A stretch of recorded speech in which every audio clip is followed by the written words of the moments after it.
Yes! Hello, my beautiful friends. What an amazing day it is today. Let me make sure the audio's coming in sounding good. And the tubes connect themselves. It is, my friends, a beautiful Friday. We made it through another very busy week, and my goodness, it's busy today. We just had Kash Patel over at the DOJ. Right now, we've got Todd Blanche at the DOJ. I think who's coming next is Pam Bondi, and then we're going to have President Trump. Oh my goodness. So it has been like a rally today at the Department of Justice. We're here for it. Time to create some energy and to reform the corrupt department and everything else that it touches, which is a lot. So let's jump right in on this, my friends, because Todd Blanche is right here. Let's see what he's saying this morning. This is Todd Blanche, criminal defense attorney for President Trump, speaking at the Department of Justice. Kash Patel came out earlier. Todd, as we were listening in, is talking about cartels, designating them terrorists, making dozens of arrests in Arizona. And here is the president's former defense attorney and new deputy attorney general. The department's recent actions, which hopefully you've seen at Columbia University in coordination with our law enforcement agency partners, are part of the administration's mission to end anti-Semitism in this country. Just last night, we worked with the Department of Homeland Security to execute search warrants from an investigation into Columbia University for harboring and concealing illegal aliens on its campus. Whoa! That investigation is ongoing, and we are also looking at whether Columbia's handling of earlier incidents violated civil rights laws and included terrorism crimes. This is long overdue. Wow. Columbia got raided last night? Wow. Look that one up. Let me be clear. Hamas is a terrorist organization. It has the blood of American citizens on its hands, innocent victims, many of whom are citizens of this country, have died co-conspirator because of Hamas's actions. Any person engaging in material support of terrorism will be prosecuted.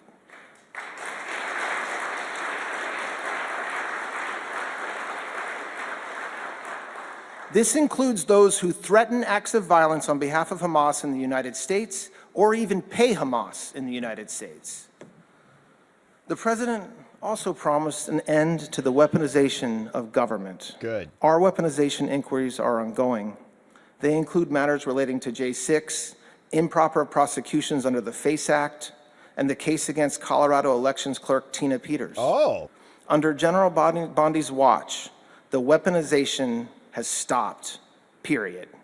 The department's focus is now squarely on our core mission, keeping the American people safe. What about those Tesla bombings and the raiding of the Tesla factories or the Tesla stores? Is that terrorism? That was a brief overview, and as you can tell, we have been very busy doing a lot of work in this department since January 20th. And that would not have been possible with everybody in this room. Without everybody in this room. One thing has become clear to me as I've met with the men and women of the Justice Department just over the past week, and that's that we are blessed to have extraordinary law enforcement officers, prosecutors, civil lawyers, hardworking staff working every day to execute on our mission, and I thank them for that. They've made me feel welcome, and I can't wait to work with them for the next 4 years. So this is just the beginning. It's March. We have a lot of work to do and plenty of time to do it. I will tell you, under Attorney General Bondi's leadership, we will work tirelessly to restore law and order to our great nation. We will back the blue.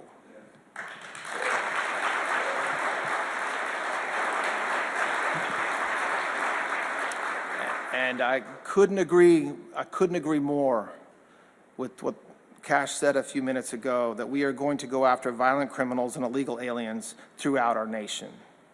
I'm gonna stop talking now, and there's gonna be a brief break before you hear from the main event, Attorney General Bondi and the President of the United States. But I just want to thank, again, all of you folks for being here today. I want to thank President Trump for visiting us today on what is a truly historic day. And most of all, I want to thank all of you for being here. And we got a lot of work to do, and we're ready to do it. Thank you very much. Todd Blanche, the president's former criminal defense attorney.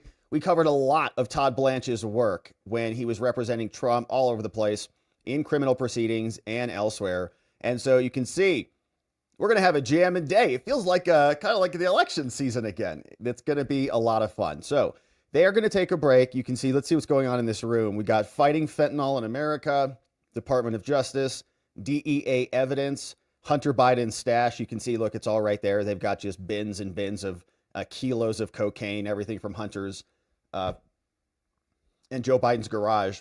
They just stacked up there. Hey, yeah, bring it out. And they're ready. So we're going to keep our eye on that one and keep that open. Looks like Benny Johnson, I see back there in the crowd, shaking hands with some folks and maybe some other Turning Point folks up there. But all right, so we're going to put this in picture-in-picture mode, and we've got some other business to attend to here.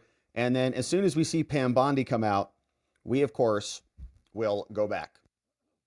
But we do have some other DOJ business that was cooking out there. We had this story, which was very interesting. Okay, we're talking about the DOJ. Of course, under the DOJ is the FBI.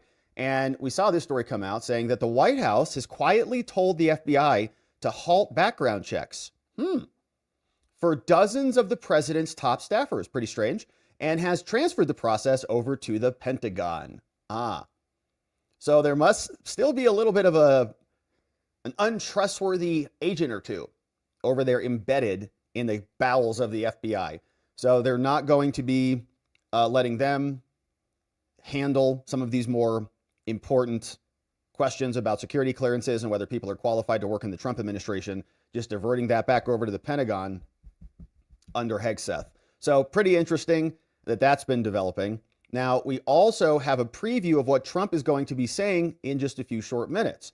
We see that News Nation has a summation of this. They say Trump is going to give a speech that's going to be talking about restoring law and order and ending the weaponization of justice. And this is like an interesting thing that's happening, obviously, because the entire Justice Department was weaponized against him. So Trump is going into the belly of the beast saying, aha, I'm back. Trump is also expected to discuss his plans for removing violent criminals from our communities. The decision to speak at the DOJ is unusual, they say, for a sitting president, but it's not unprecedented. Presidents typically keep the departments at arm's length to avoid politicizing it.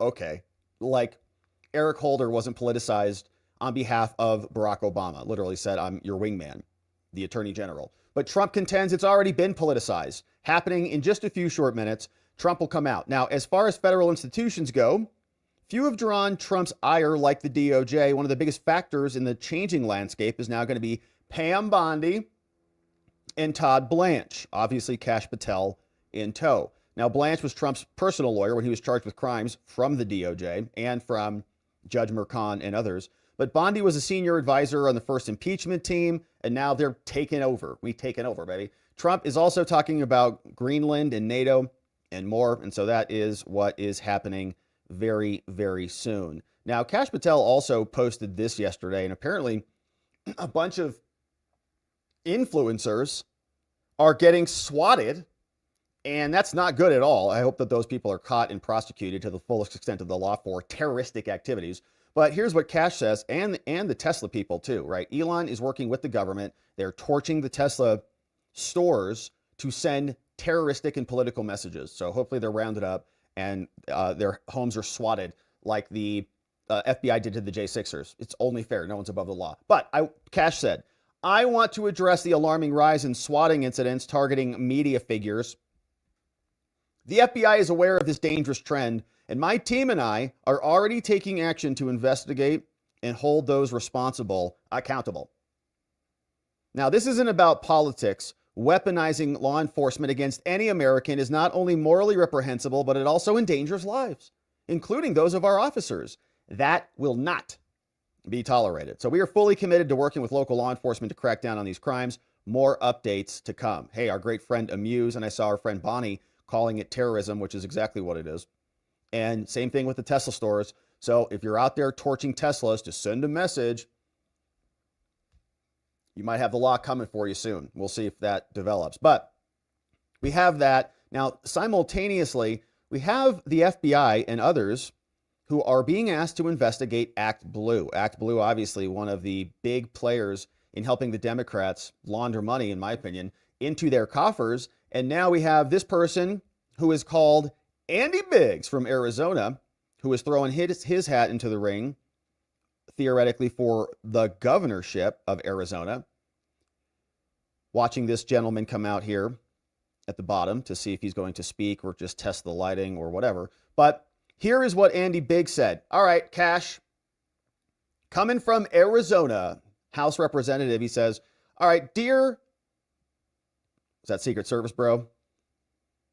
Talking into his mic. We respectfully request that the Federal Bureau of Investigation initiate an inquiry into the fundraising apparatus known as ActBlue, Democrat money launderer.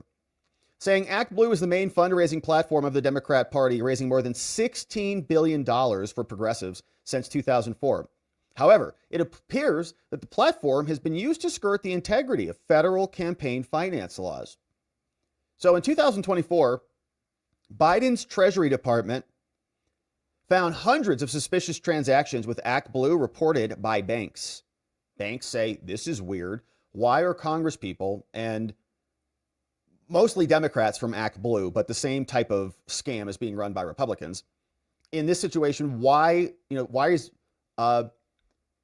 Grandma Susie, who's 87 years old, why is she making 16,000 separate donations over 6 months every single day? Just dropping donations for $5, $7, $3, $4, $17, $15, okay, constantly. All of them conveniently under 100 and not reportable. How's that happening? Is she just a confused grandma? Everyone says, yeah, she loves Kamala Harris. Okay, or not, right? These are bots, and Grandma Susie's not a real person or someone else who's had their identity stolen.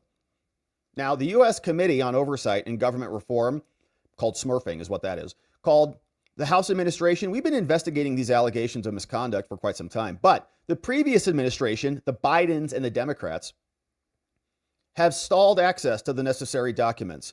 And this week, Oversight Chairman Comer and Administrative Chairman Stiles have renewed their request with Treasury Secretary Scott Bessent.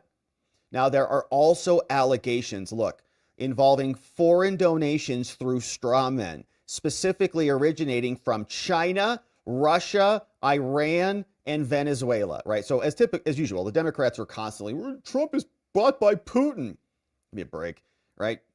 They're bought off by our adversaries. 19 state attorneys general, writes Andy Biggs, including Missouri, Texas, and Wyoming, are also making inquiries into allegations of fraud, money laundering, fraudulent and counterfeit use of credit and debit cards, patterns of contributions that are suspicious. In fact, Texas AG Ken Paxton has petitioned the FEC for rulemaking to address these allegations.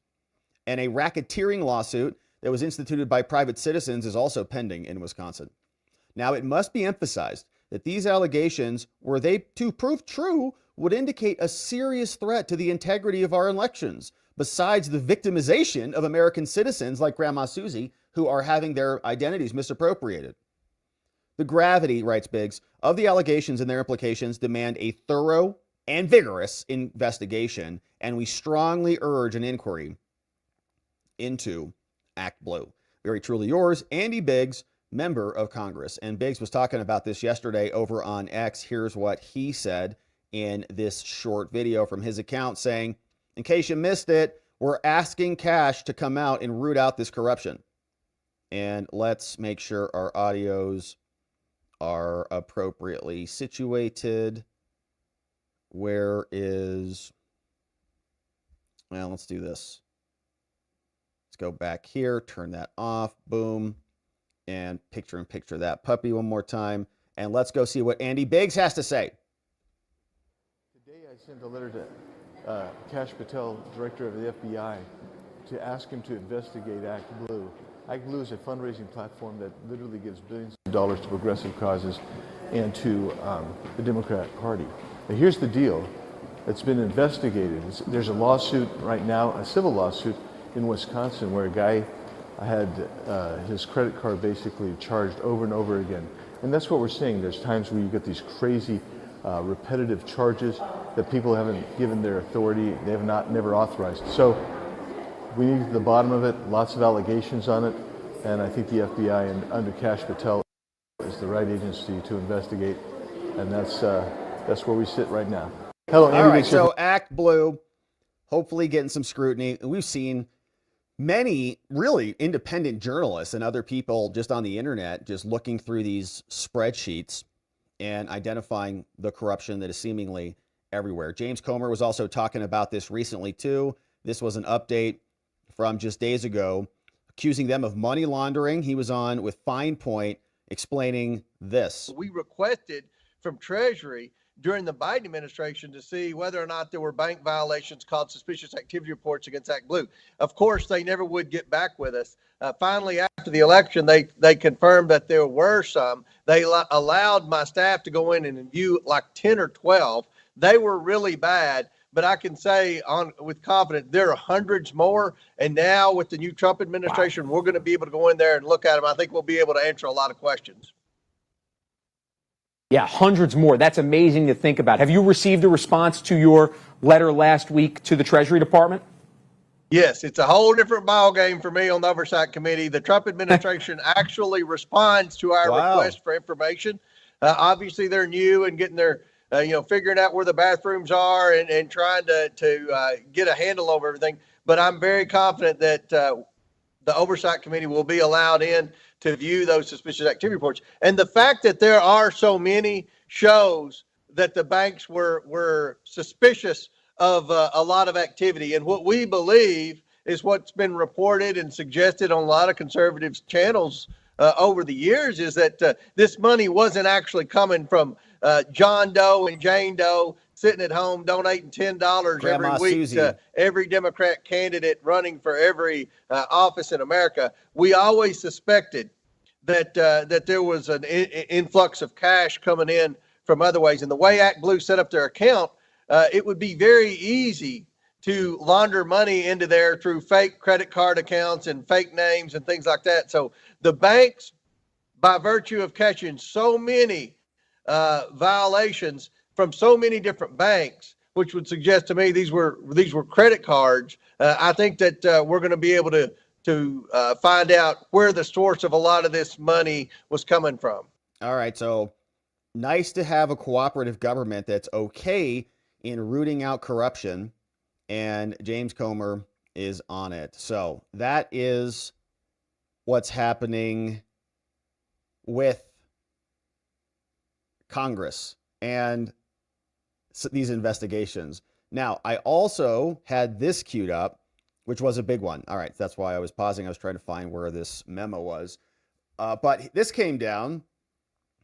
Big ruling out of Maryland from another corrupt federal judge. This one is the case of the state of Maryland versus the Department of Agriculture. This is a lawsuit, of course, they brought against Trump saying you can't fire everybody in the Department of Agriculture. Okay, so what happened, of course, as we've seen, is Doge came in, said, we don't really need all of you useless bureaucrats in here, so you're fired. Get out, afuera, immediately. And what has happened is the state now apparently is representing all of those fired individuals and is suing to get them back. And these were firings that were involving probationary employees, okay? Meaning like there's basically no shackles that require you to keep these folks. You can just fire them because they're on probation. That's the whole point. We have to just make sure we need you and make sure this is going to work out for us. We have the right to get rid of you without much scrutiny. So they fired these people, and the judge came back. Now, Caroline Leavitt is going to come and say, look, there's only so much we can take from these courts. So I've got a clip of her coming up, but this is what she's responding to, this case and many others. This is a big opinion. I just want to show you the highlights as we wait for the president and Pam Bondi to come out. But this was a federal judge ruling against Trump, writing the following, saying, when the federal government terminates large numbers of employees, including those still on probation because they were recently hired or promoted, it must follow the rules. Some of those rules are intended to help states manage the consequences of mass firings. Workers who unexpectedly lose their jobs, who often need immediate assistance, have to go to the states, and then the states are overwhelmed. And so if the states don't have advance notice, and if the states don't have the opportunity to plan and organize and to reprogram, then the states are harmed, okay? So Trump can't do anything at the federal government unless he checks in with all of the states. And Tish James in New York is like, yeah, that's okay. You can start firing people now. Then we're not going to be harmed because we're ready, because we got all of our Democrat layoffs firms situated. Now, in this case, the government, Trump, conducted massive layoffs, but it gave no advance notice. It claims it wasn't required to. Trump said, I can fire whoever I want, whenever I want, however I want. It says it dismissed each one of these thousands of probation employees for performance or other individualized reasons. Now, on the record, the judge says that's not true. There were no individualized assessments of employees. They were all just fired collectively, right? This judge is mad. Collectively. Accordingly, in the language of the relevant rules and laws, these big government layoffs were actually RIFs, reductions in force. And because they were RIFs, they had to be preceded by notice to the states that would be impacted. And so because they did not have the notice, the states weren't ready for the impact of so many unemployed people. And they're still scrambling, and they remain impaired in their capacities to meet their legal obligations to their citizens. Interesting. When people were suing the federal government over mandates for COVID and for layoffs, did any judges come out and say, well, no, sorry? No, they all said the government needs to fire you, or you have to leave, or else we're all going to die, right? States weren't really concerned about people who were unemployed or losing their livelihoods every single day because the restaurants were closed. Nobody cared about that at all. They just said, shut up, put your mask on. So they just don't care, okay? So now they're really harmed because their blue Democrats are all getting fired. All their bureaucrat friends, okay, the court clerk, the court judge, they all sit around ensconced in their government cash, just like their friends who were getting fired. So the judge is providing for his own people. Now, because the federal government and their recent firing of thousands of employees was not executed in compliance with the rules intended to ensure that the states are ready to bear upon the load cast upon them when mass layoffs occur. And you're asking yourself, Rob, I know you're sitting there, is this in the Constitution anywhere? Like where the executive branch can only execute the law when the states aren't going to be harmed? Like, is that anywhere in the Constitution at all? And because the plaintiff states are not in fact prepared, and because of the violations, the recent directives of various federal agencies must be stayed, okay? So if you're a probationary employee from the federal government, this president judge just hired you back. Now, in the accompanying TRO, the illegal RIFs are stayed for 14 days. Now, during which point, the court will likely consider a longer-term injunction. And a TRO restores the status quo. So employees who are purportedly terminated under these RIFs are returned to the government's employment. They resume the status before the government acted. All right. So all the people who were fired are all brought back. It's crazy. And the judge just did it. This is an unelected judge from Maryland. So this is 19 states, including DC. They filed a lawsuit. They said, you can't fire these probationary employees. And they say, look, you have to, in federal civil service, which is not, it's federal bureaucrat employment, grifting jobs. Most employees are considered to be under probationary status in the first year or two of their employment, U.S. Code. A probationary employee may be terminated because of work performance or conduct during this period. For reasons on other conditions, they give us the rules. Now, if they're terminated, the agency shall terminate by notifying him in writing and separation and all these rules, Code of Federal Regulations. All right, now, just to be clear, so we can follow the bouncing ball. This is U.S. Code, so we have basically three authorities that they're relying on.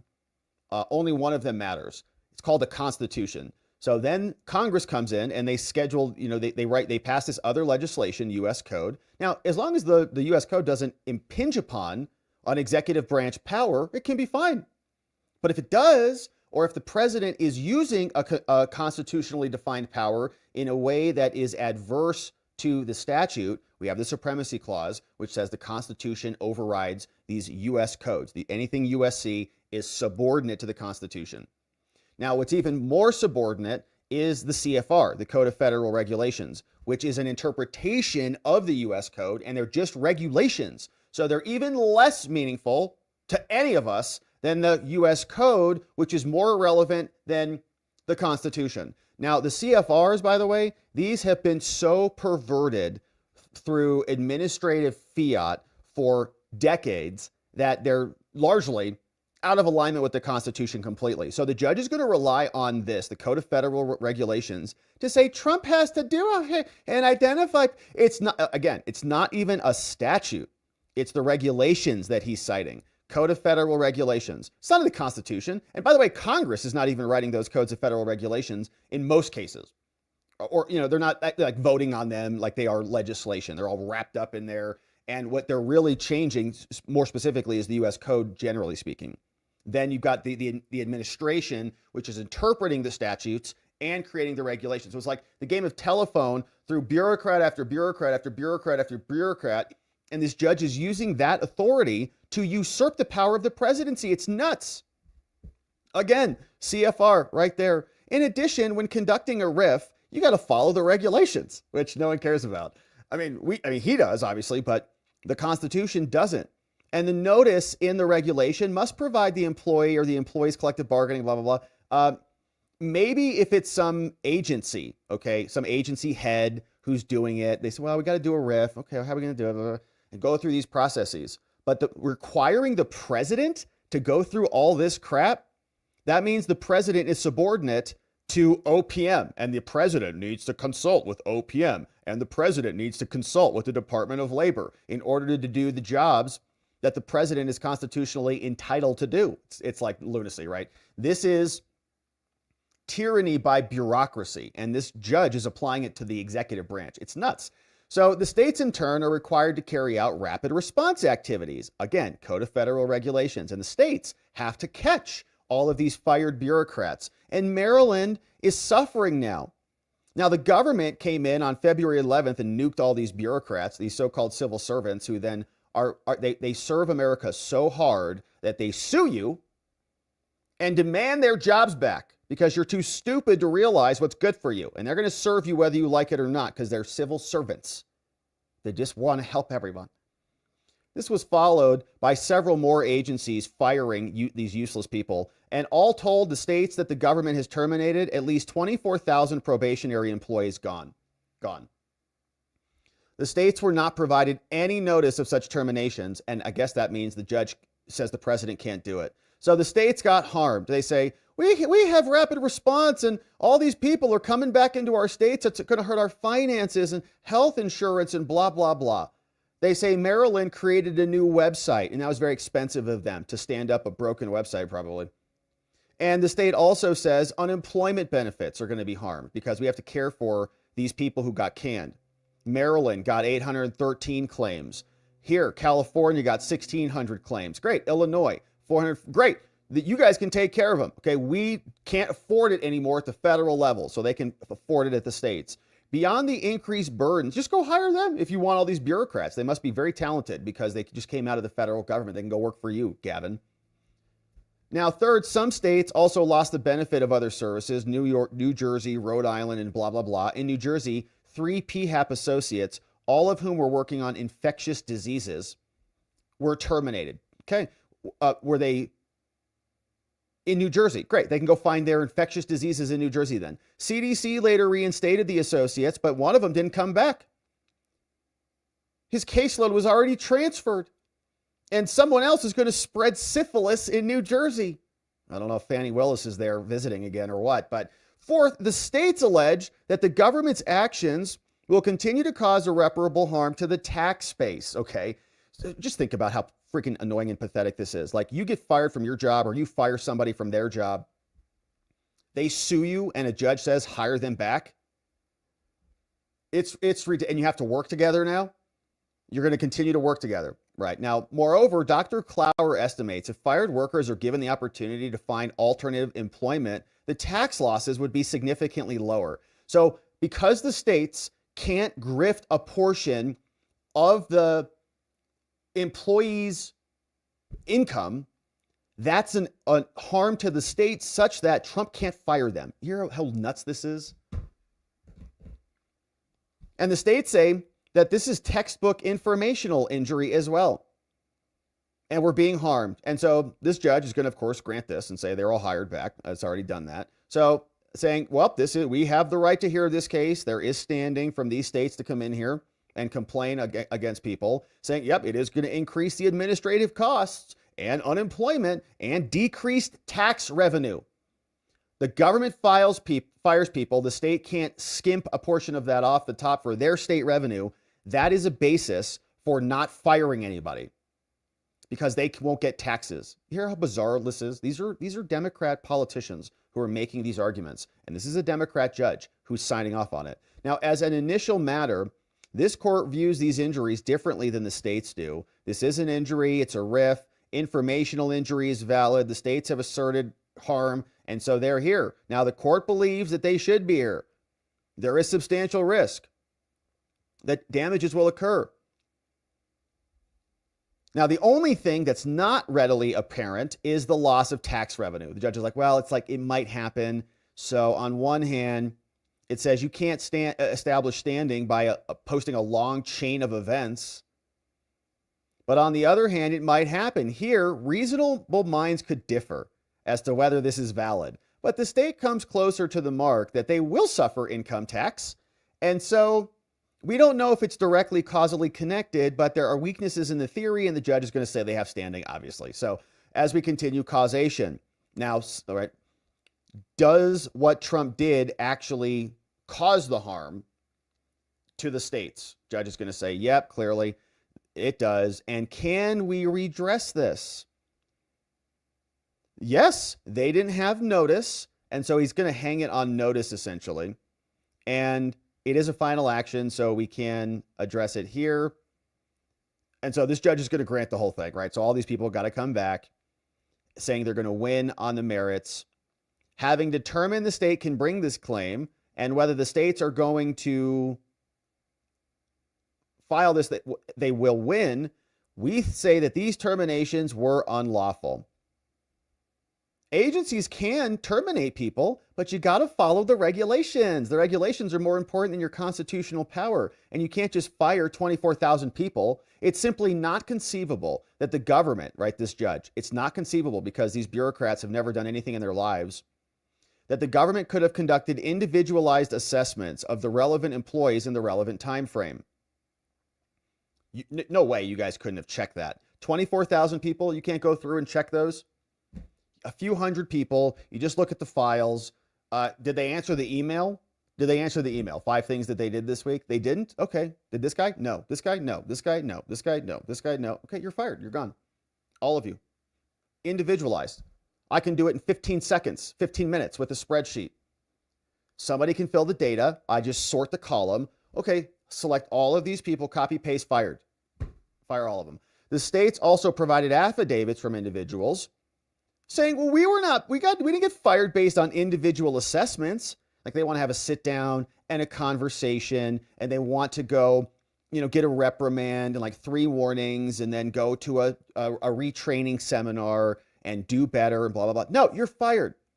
So the court says the terminations were not based on qualification. So this judge, again, is substituting his judgment for the executive branch, saying, I don't like how you did this.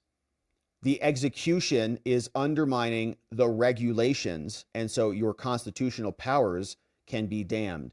That these terminations were RIFs is because of the number. The Secretary of Labor in Maryland said that they were laid off due to a reduction in force, and the judge says it plainly looks like a RIF. The states have not carried their burden, though, of saying, with respect to 3 agencies, the DOD, the National Archives, and the OPM. So those can do terminations. While the court does not rely solely on those affidavits, the conclusion is without prejudice to the presentation of additional evidence. Now, the government did not follow the notice procedures, which are not in the Constitution anywhere. You can only do this if you give everyone notice. No, it does not attempt to argue that it did. Indeed, the government's substantive arguments are aimed only at its view that it did not conduct the RIFs. Because the states have shown the government's actions were highly likely and not in accordance with the law, the judge says they're going to win, and the states will suffer economic damages, and it's going to be irreparable. So the state's diversion of resources will require them to come out of pocket, and we think 60 days is appropriate for notice. The public has an interest in seeing the government follow the law, and Trump's not following the law, and so he has to here. The government argues that a TRO would impose significant costs, but the court doesn't discount this. Trump says, we're going to hire all these people? But this is the only relief that is going to address this and to redress this. And so, before turning to what this judge is going to specifically order, he says the government fired these workers, and saying that if you make us hire them back, this would be an injunction. But the government's mistaken, okay, right? The judge is not, it's just a matter of phrasing. It's just artful pleading, saying, I'm not forcing you to hire them. I'm just demanding that you undo what you did, right? So practically it's the forced rehiring of people who were fired. But he says, no. I'm just saying that you didn't fire them. But we did. They're already gone. We already boxed up all their crap. No, just undo it so they were not ever fired. Well, that's an injunction to bring them back in. You're forcing us to, you're mandating the executive branch do something. No. I'm just telling you to undo what you did and preserve the status quo, right? Okay, Judge.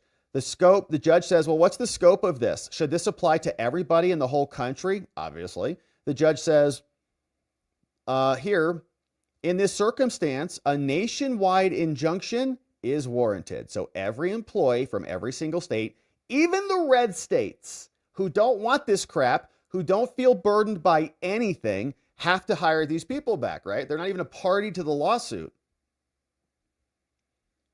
And so the court may do whatever it needs to remedy the unlawful agency actions. And the original remedy for this is a vacatur. So now the order is going to be vacated and the stay is in effect. So only an order staying the unlawful RIF is valid. Now, as a practical matter, a stay of the government's terminations of probationary employees means the government must reinstate all affected employees who work for the government. Then, if the government wishes to continue its RIF, the government must start from square one, acting in compliance with federal law, and give everyone notice. Only by following the procedures set forth in the federal law can the court ensure the states are ready for these firings. The court is not blind to the reality that the relief being ordered today will have far-reaching impacts to everybody and the considerable resources to undo all the firings. But as explained, we have to. When, as is likely the case here, the government has engaged in illegalities, we have to bring these back. So the final issue is about who is restrained, and the Defense Department, the OPM, and the archives will be excluded, but everybody else has to be hired back. Now, Trump asked for an injunction bond under Rule 65C. If they say a court may issue a TRO only if the movement posts a security bond, but district courts, here we go, have discretion to set the security at a nominal amount, which means like $1, right?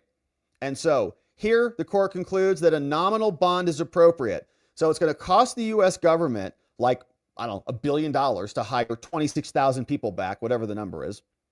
The judge is going to say, well, you only have to post, since you're suing, $100. Nuts, right? So I figured that was going to be the little escape hatch. So if it is mandatory, then they'll just make it very low. So post $100 and all of these states can force Trump and the American people who elected Trump and this new administration to hire back 26,000 people, and maybe then some.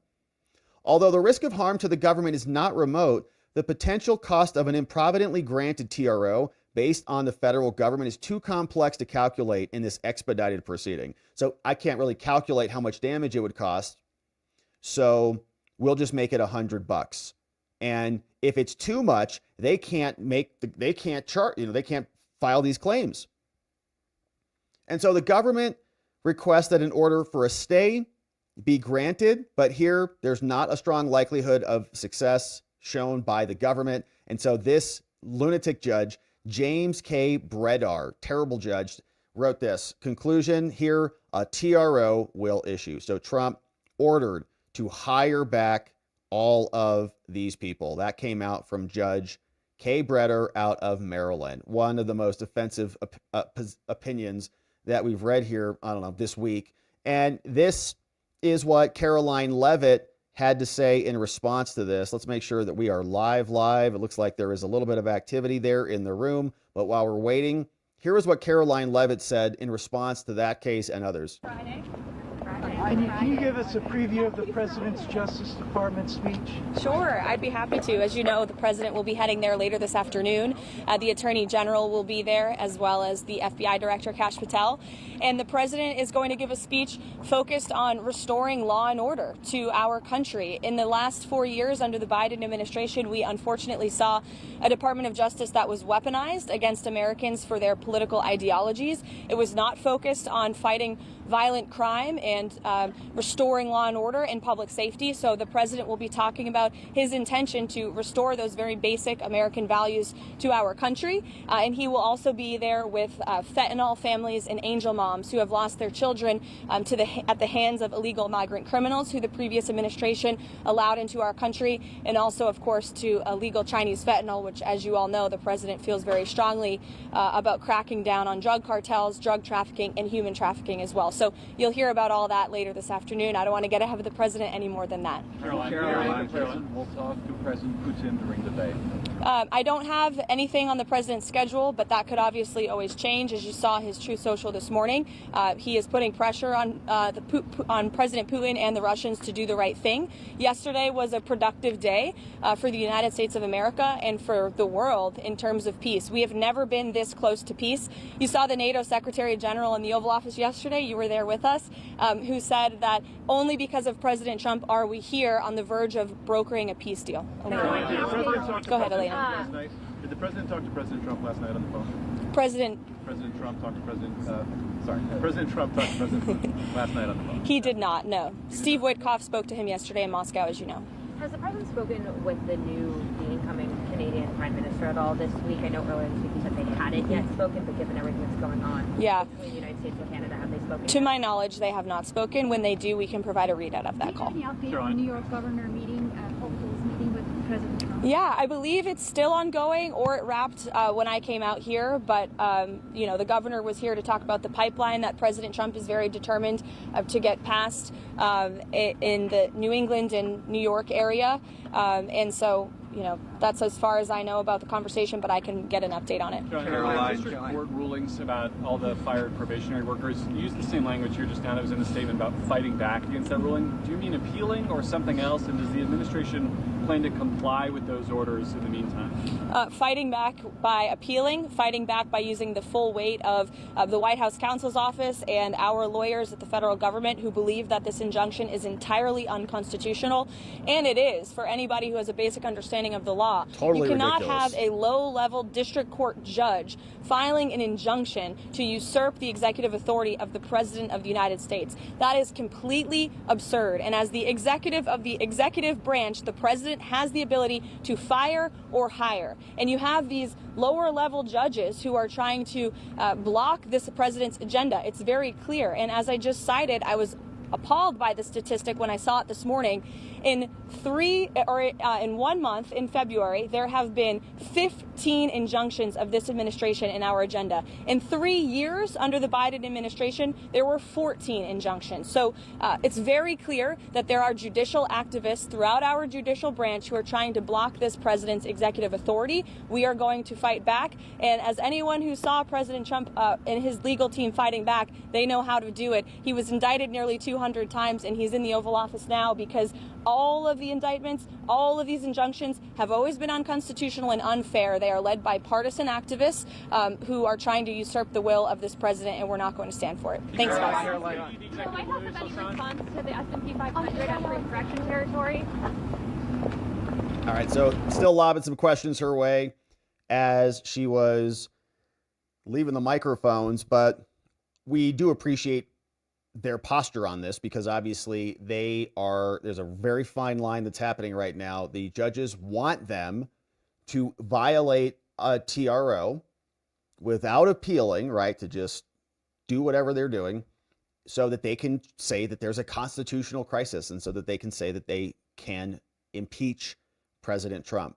But Trump, of course, still has options. They'll be appealing this. And I think also practically, right, like you have to think about it from the judge's perspective or from Trump's perspective. The judge is saying you're ordered to do all of these things, but it's very hard to force an administration to do all of those things and to move quickly. So then what happens is, and we saw this with Judge Amir, is the judge gets mad. Judge Amir says from Ontario, make these payments. Trump says, we can't really. He says, you have to. They say, well, how do you want us to do it? Oh, I want it by midnight at 12. Well, okay, well, if I do that, then it's going to be in violation of these laws and there's going to be fraud that goes on. So are you condoning fraud and you're violating your own order because you're being so demanding and unreasonable? Then the judge has to walk themselves back because they're like, oh yeah, I am in control of the executive branch, right? So Trump, by contrast, the counter is to just force them to be insane like this. And then that really boxes the Supreme Court in, and they've got not much of a choice other than to step in and to do something about it. So that is what's happening. Let's check in on the Senate floor and see what's cooking over there because we've got a big vote. Rand Paul is live. $32,000 for a transgender comic book in Peru. Gross. Some of the USAID's programs have actually gone beyond woke absurdity into pouring money and support to people who are the enemies of the United States. The agency provided millions of dollars to EcoHealth, which funded the dangerous research in Wuhan, which in all likelihood created and caused the pandemic. Yeah. From this account, also millions of dollars went to support agriculture in Afghanistan, including fertilizer for the poppy fields grown by the Taliban. And yet, even after all that DOJ has uncovered, and I commend them, Congress is still on the verge of passing a bill that fully funds foreign aid. Many in this chamber think it's wasteful to do all these things, and they say, well, why should we keep spending money on foreign aid that is paying for sex changes in Guatemala, and yet the funding levels in this bill stay the same. These are the same funding levels for the foreign aid. But they'll impound it, Rand. They're not going to spend it on trans crap. Let me say that again and clearly. This bill fully funds the outrageous foreign aid programs that Elon Musk and DOJ have exposed. Something doesn't make sense here. By name? While Congress seems slow to open its eyes to waste and abuse, Secretary Rubio has acted. He recently said that the United States is canceling 83% of the foreign aid contracts. I'm for that. And in fact, that's what my amendment will do. My amendment will take the contracts, the dollar amount of the contracts that President Trump and Secretary Rubio have canceled, and put them into language so they don't get funded. Why in the world would we not be for getting rid of the funding for the crazy programs we're trying to get rid of? Something doesn't make sense here. We should President rescind Trump it. and He's his right team about identified that. the cuts that need to be made, but it is ultimately Congress, not the executive, that has the power of the purse. It's true. Congress has to act to make the cuts identified by the administration a reality. That's a good point. And on that score, the bill under consideration today is a disappointment. The bill is a disappointment to those who believe that congressional leadership should have used the 3 months since they came into office. Since DOJ and Elon Musk have identified this waste, they should have used that waste and incorporated it into the spending bill. Look at you, none John of the Thune. DOJ cuts, none of Elon Musk's suggestions have been incorporated into the spending bill. The spending bill continues spending at the Biden level. We're going to get it on the next one spending bill in September, will be Rand. when everybody wakes up and scratches their head and says, what happened here? The spending will lead to $2 trillion in debt. People will wake up and say, well, what about all those cuts? What happened? I thought we were cutting out waste and fraud. And In come September, the deficit for the year will be $2 trillion because we're not actually cutting the spending. Congress has to do the heavy lifting. We owe the American people an answer to this question. Exactly how many Republican seats are required in Congress to achieve a majority that will actually fight to lower government spending? I don't know. I don't think the taxpayers need to wait for that fight any longer. I'm not willing to say, oh, just wait, young man, wait for another day. We'll be fixing this in 6 months from now. It never comes. This is the story of this place. Wait till another day. Wait till the sun shines. September. We'll finally cut some spending. Yeah, in September. Never comes. Someone must make a stand and fight. To that end, I offer a DOGE Cuts 1.0 amendment. I like it. That would codify the cuts in foreign aid, reducing USAID's budget by 83% and aligning with Secretary Rubio's recent decision to eliminate thousands of these programs. They should codify it. So what I am doing is not in inconsistent with the Trump administration. What I am doing is in support of the Trump administration. I agree. What I am doing is taking the preliminary cuts that Secretary Rubio has given to foreign aid and making them law. Why? Because the whole judiciary is opposing the president. They're telling him he can't fire people, he can't cut spending. He needs Congress to step up and do their job. He needs the people who support the president need to be supporting the president's cuts. They need to be supporting an amendment, DOGE 1.0, that puts those cuts into law. I'm not even talking about codifying all of the cuts. I'm only taking a small sliver of them in foreign aid. This is the low-hanging fruit. This is the worst of the worst. Cut it. This is $3 million for girl-centric climate change in Brazil. This is $4.8 million for social media influencers in Ukraine. This is hundreds of thousands of dollars spent sending Ukrainian fashion designers to the Paris fashion show. This is waste, utter and simple waste.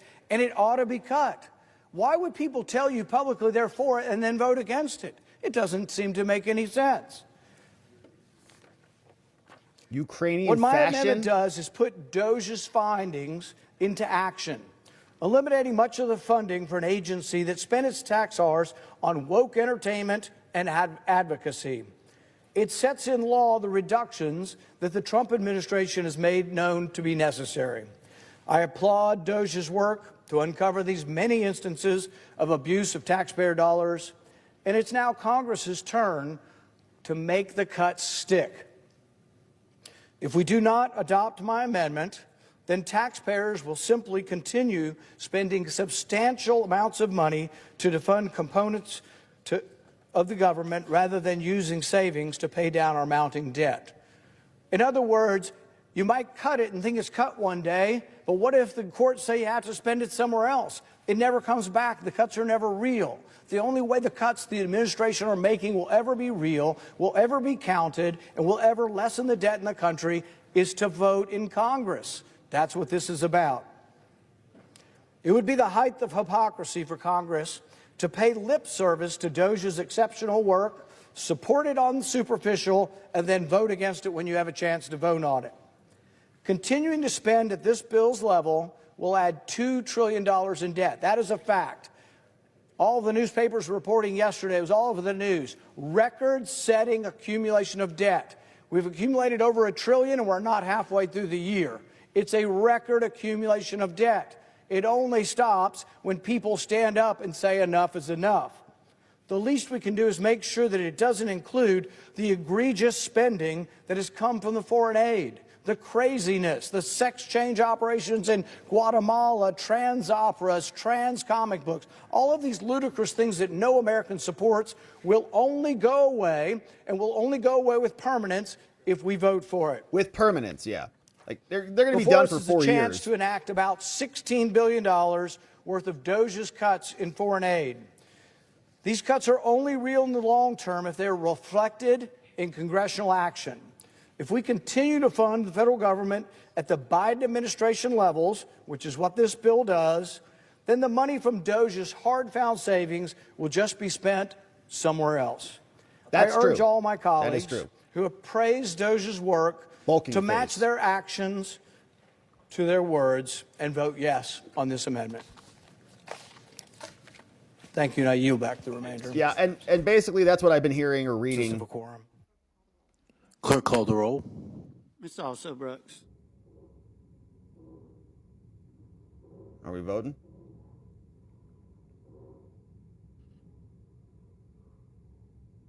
All right, so point is, been hearing that the Trump administration has been promising to Republicans, right, because Rand Paul's point is valid, right? The money has been already spent, essentially. Now, Elon and Trump and the Doge and the USAID cuts and all of that, they're cutting off the money going out the door, but that money is still sitting in an account somewhere because Congress appropriated it. And the theory is that they've got to spend that somewhere because that money has been appropriated. Unless Rand Paul is successful and they rescind that back, right, actually cancel that, it's got to be spent. So our thesis has always been that we're going through a cutting phase right now where all the blue team is having their infrastructure removed, and there will be a bulking phase. And that bulk phase will be much better aligned with America. A lot less trans surgeries, comic books, dance parties, and whatever the hell they do over there happening around the world. So more activity happening in the DOJ room.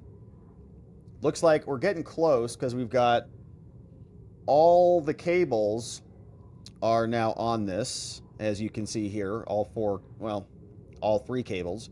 BBC, Fox, MSNBC on it, CNN talking to some dude about Larry Summers, about other things.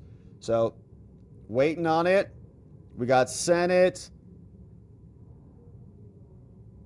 Let's see what Jonathan Turley has to say while we're waiting. He's going to have to fight these issues out in court. That's natural. He'll win some, he'll lose some. I expect at the end of the day, he's going to prevail in most of these. He has a right to change the federal bureaucracy. I'm sorry, I'm going to jump in. We're going to squeeze in a very quick break here. We'll be right back. Stay with us. All right. We're going to go back over here.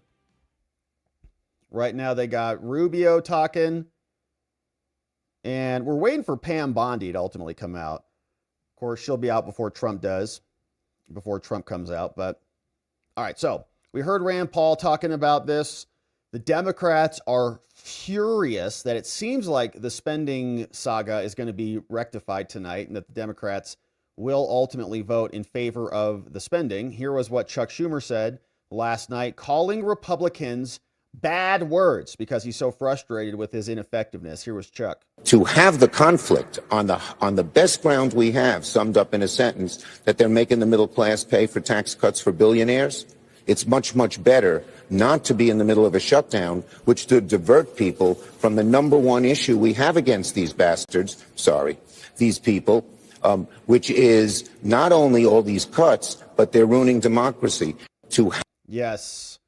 Continue with your ruining democracy garbage. So he came out and was flipped last night. Okay, he had a little speech, highly performative because that's most of what they can do is just talk and put on a show. But Schumer came out, said, okay, fine. We won't vote to shut the government down. And man, liberals and Democrats lost it. So I saw this yesterday from this guy, Matt McDermott, and he's a Democrat pollster and strategist, senior vice president at Whitman Insight Industries over with the Victory Fund and others. He posted this. He's mad. Says, too many pundits are missing just how apoplectic the Democratic base is right now. They revile Trump. They revile Musk. They see the economy collapsing because their economy is collapsing because it was all fake government money. They see Doge as wrecking livelihoods, their livelihoods. If Senate Dems don't stand up and say enough is enough, this party is at a breaking point. Woo! Also said, here are some actual texts that are coming in from normie Democrats. Enjoy this one. Are Democrats okay? The first leverage point and they just cave? Why bother voting? None of this makes any sense. Trump will just throw them in jail at this point. He says, well done. Really great political strategy. saying the fairly non-political sports-focused brother has now entered the chat. Says, when's the protest? I'm fuming, stunned.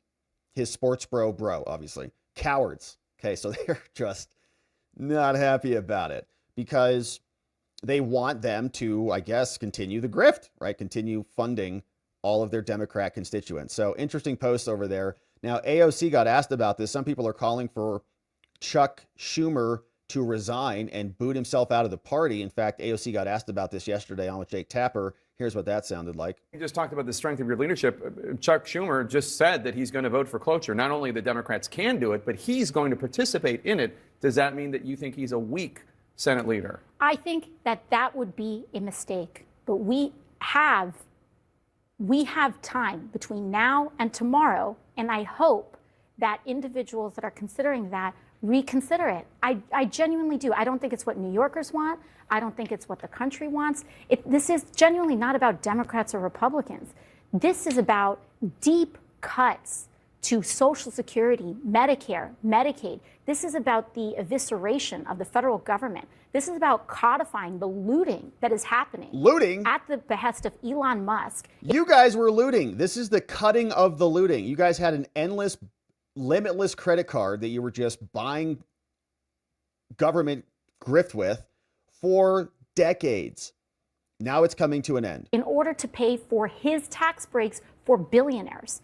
And we have All right, a responsibility let's go back to stand Pam Bondi, that is why people who is elected emerging. us, and that is our responsibility to them right now.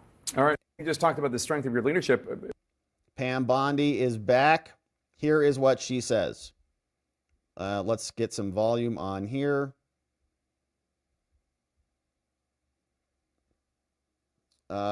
If there is any audio. All right, let's try this one. Thank you all. We are going Up to... there it is.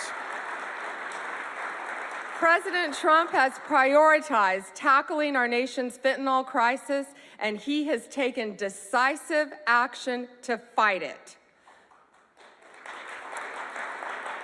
I want to thank our U.S. attorneys who are here today, our state attorneys general from all around the country. I see all my friends out there, my colleagues, who will work to prosecute violent criminals, get the drugs off our streets, get the gangs off our streets, and get the illegal aliens out of our country. Hey, if she says Epstein, you automatically win bingo, the whole game.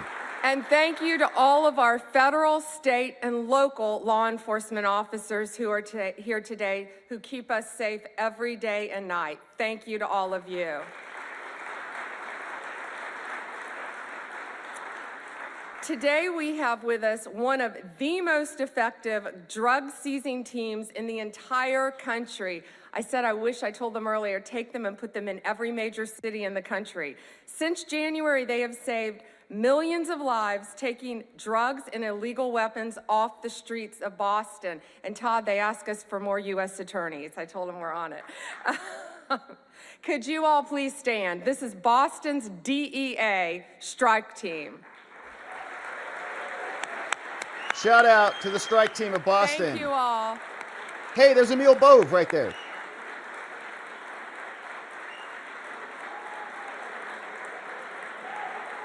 Thank you.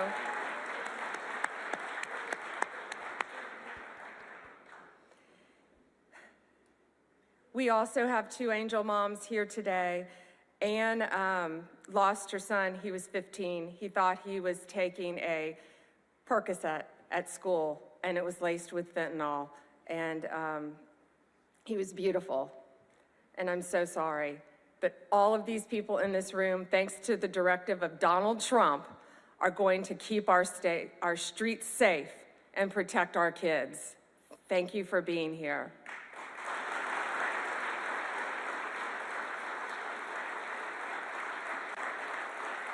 And Tammy's beautiful daughter, Kayla, was murdered violently by an illegal alien from El Salvador who should not have been in our country.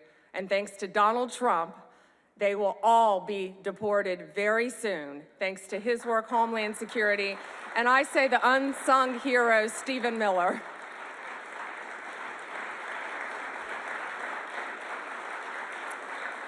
on stage, we have, this is 180 kilograms. It represents, not real, of fentanyl. Okay, so this represents 1 kilo of Hunter's fentanyl. stash. In its pure form, this Hunter's 1 kilo can kill 500,000 people. Where is it? The 180 there, in pure form, could kill 90 million people. That is the population of California, Texas, and Florida. It's a lot. That's what we're dealing with in our country. That's why angel moms go around the country. That's why Donald Trump has taken such a hard stance against cartels, securing our borders, getting these gangs and drugs out of our country. But look at that. That can kill 3 states in its pure form. That should terrify everyone. I see our senators made it. Our senators, thank you. However, taking the drugs off the streets is only half the battle.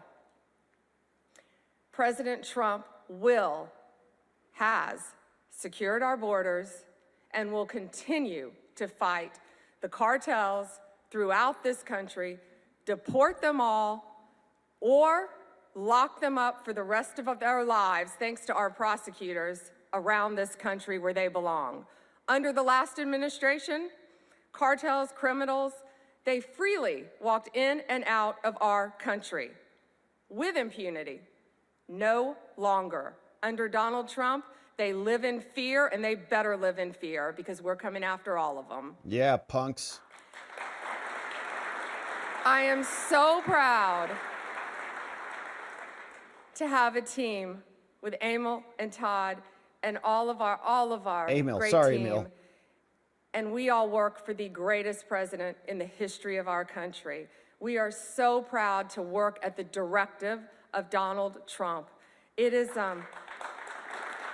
he will never stop fighting for us, and we will never stop fighting for him and for our country.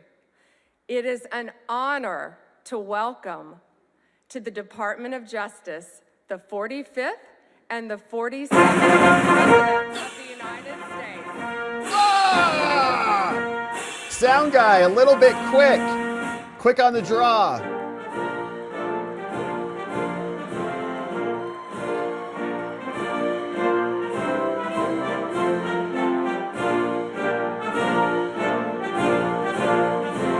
The boss is in town, baby.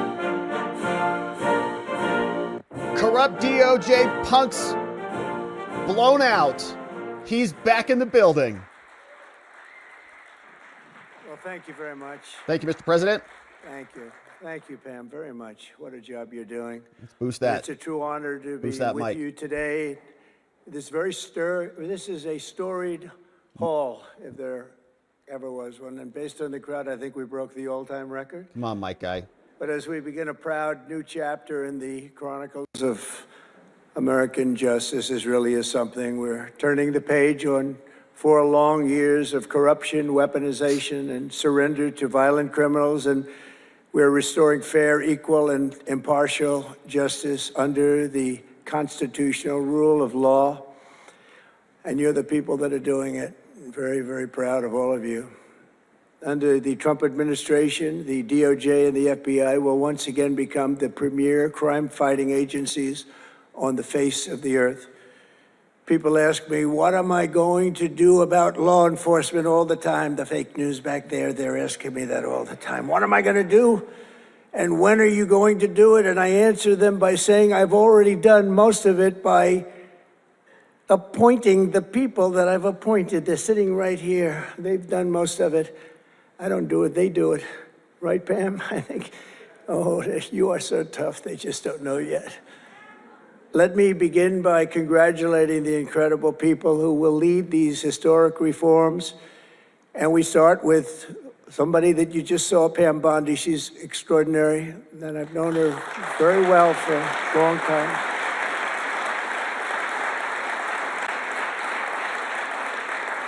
I watched her for a long time in Florida, for years in Florida, and highly experienced. She seems so young, but she's highly experienced, that I can tell you. She was a phenomenal attorney general in Florida, and she's going to do a really amazing job. Also, our new director of the FBI, Kash Patel. Kash, right.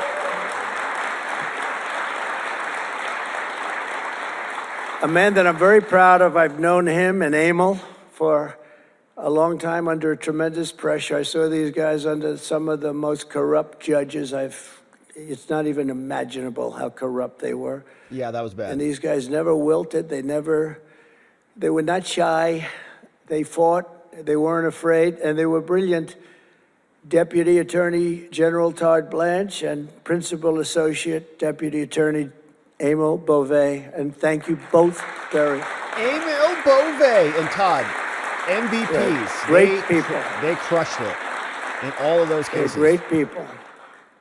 The Chief of Staff, who's so highly respected, Chad Mizell. Thank you, Chad. We've been seeing Chad's filings in these TROs. We read his complaint about Judge Reyes. Our next administrator of the DEA, Terry Cole. Terry? Hey, what's up, Terry? Thank you, Terry. We love Terry. Good luck. Gonna do great. Senior counsel to the Assistant Attorney General for Civil Rights. Boy, I've been watching him on television last couple of weeks. He is really a tough one, and he's a great one. Leo Terrell, you watch how good he's going to be. Hey, what's up, Leo Terrell? He's going to be so good. Thank you, Leo. Great guy. Assistant Attorney General of the Antitrust Division, who's got an incredible reputation. She'll do very, very well. Gail Slater. Thank you, Gail. Good luck. Great job. And we're joined by many, many great friends and terrific friends, and I won't be able to, too many to name, but some that I just see very quickly. General Flynn, thank you for being here. What's up, General Flynn? Here's a man who went through hell, by the way, and he shouldn't have. He's a patriot. He went through hell. We're also pleased to be joined by Senator Chuck Grassley and House Majority Whip. Where's Chuck? Hi, Chuck. What's up, Chuck? House Majority Whip Tom Emmer. Tom, great job you're doing. What's up, Tom? Representative Guy Reschenthaler, one of the toughest names to say, but I got it perfectly, I think. And State Attorney General Ken Paxton, thank you very much. Hey, what's up, Ken? Thank you very much. Somebody who was with us early on, and she's really become a big star and very popular, Brenna Bird. Thank you, Brenna. What's up, Brenna? Thank you very much. Steve Marshall, Alan Wilson, James Othermeyer, Chris Carr, Dave Sunday, Marty Jackley, as well as White House Deputy Chief of Staff, Stephen Miller. What a man Stephen is. Become a big star. Right, Emil? Steve Miller. Steve has been something very special. For generations, the Federal Department of Justice was one of America's most revered institutions. The men and women of the DOJ brought down the mafia, hunted down the killers, kingpins, and spies, tracked down terrorists and traitors, and tore down corrupt political machines all across America. This department commanded the respect and admiration of the entire world. And with Pam and Kash and all of the people I introduced and far more, big numbers, and all of you sitting back there, I recognize so many of you. But with you leading the way, it'll soon be the most admired and most respected of all. You're going to be more respected, and I really believe that there's also a lot of things to solve. And Dan Bongino, too. But that's going to put you in the upper tier and maybe the top tier, and I believe that's going to happen. I'm so proud of the people in this room. But first, we must be honest about the lies and abuses that have occurred within these walls. Yeah. Unfortunately, in recent years, a corrupt group of hacks and radicals within the ranks of the American government obliterated the trust and goodwill built up over generations. True. They weaponized the vast powers of our intelligence and law enforcement agencies to try and thwart the will of the American people. You remember the 51 intelligence agents that said, as an example, that Hunter Biden's laptop from hell came from Russia when they knew it came right from his bedroom. They knew that. It was a big lie, and they knew it so well. They spied on my campaign launched one hoax and disinformation operation after another, Elias broke Sussman, the law on a Steele. colossal scale, persecuted my family, staff, and supporters, raided my home, Mar-a-Lago, and did Melania. everything within their power to prevent me from becoming the president of the United States. Yep. With the help of radicals like Mark Elias, Yes. Mark Pomerantz. Yes. And these are people that nobody's ever seen anything like it. So many others, but these are people that are bad people. Yeah. Really bad people. They tried to turn America into a corrupt, communist, and third world country. But in the end, the thugs failed and the truth won. Freedom won, justice won, democracy won, and above all, the American people won. There could be no more heinous betrayal of American values than to use the law to terrorize the innocent and reward the wicked. And that's what they were doing at a level that's never been seen before.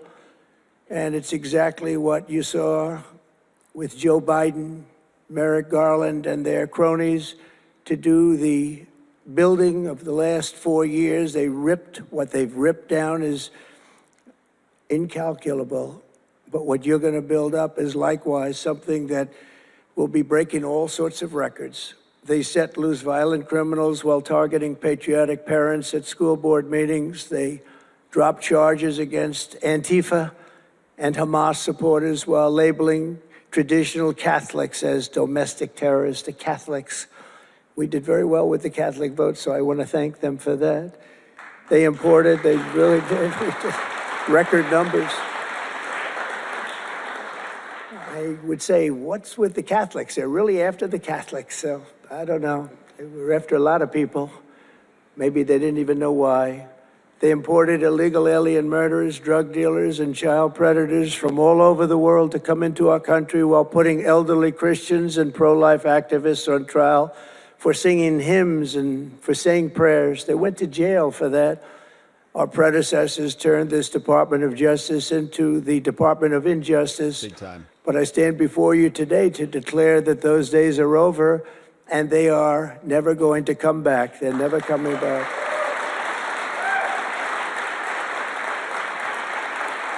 Real justice, and we want repercussions too for all those people. So now, as in the those chief walls. law enforcement officer in our country, I will insist upon and demand full and complete accountability for the wrongs and abuses that have occurred.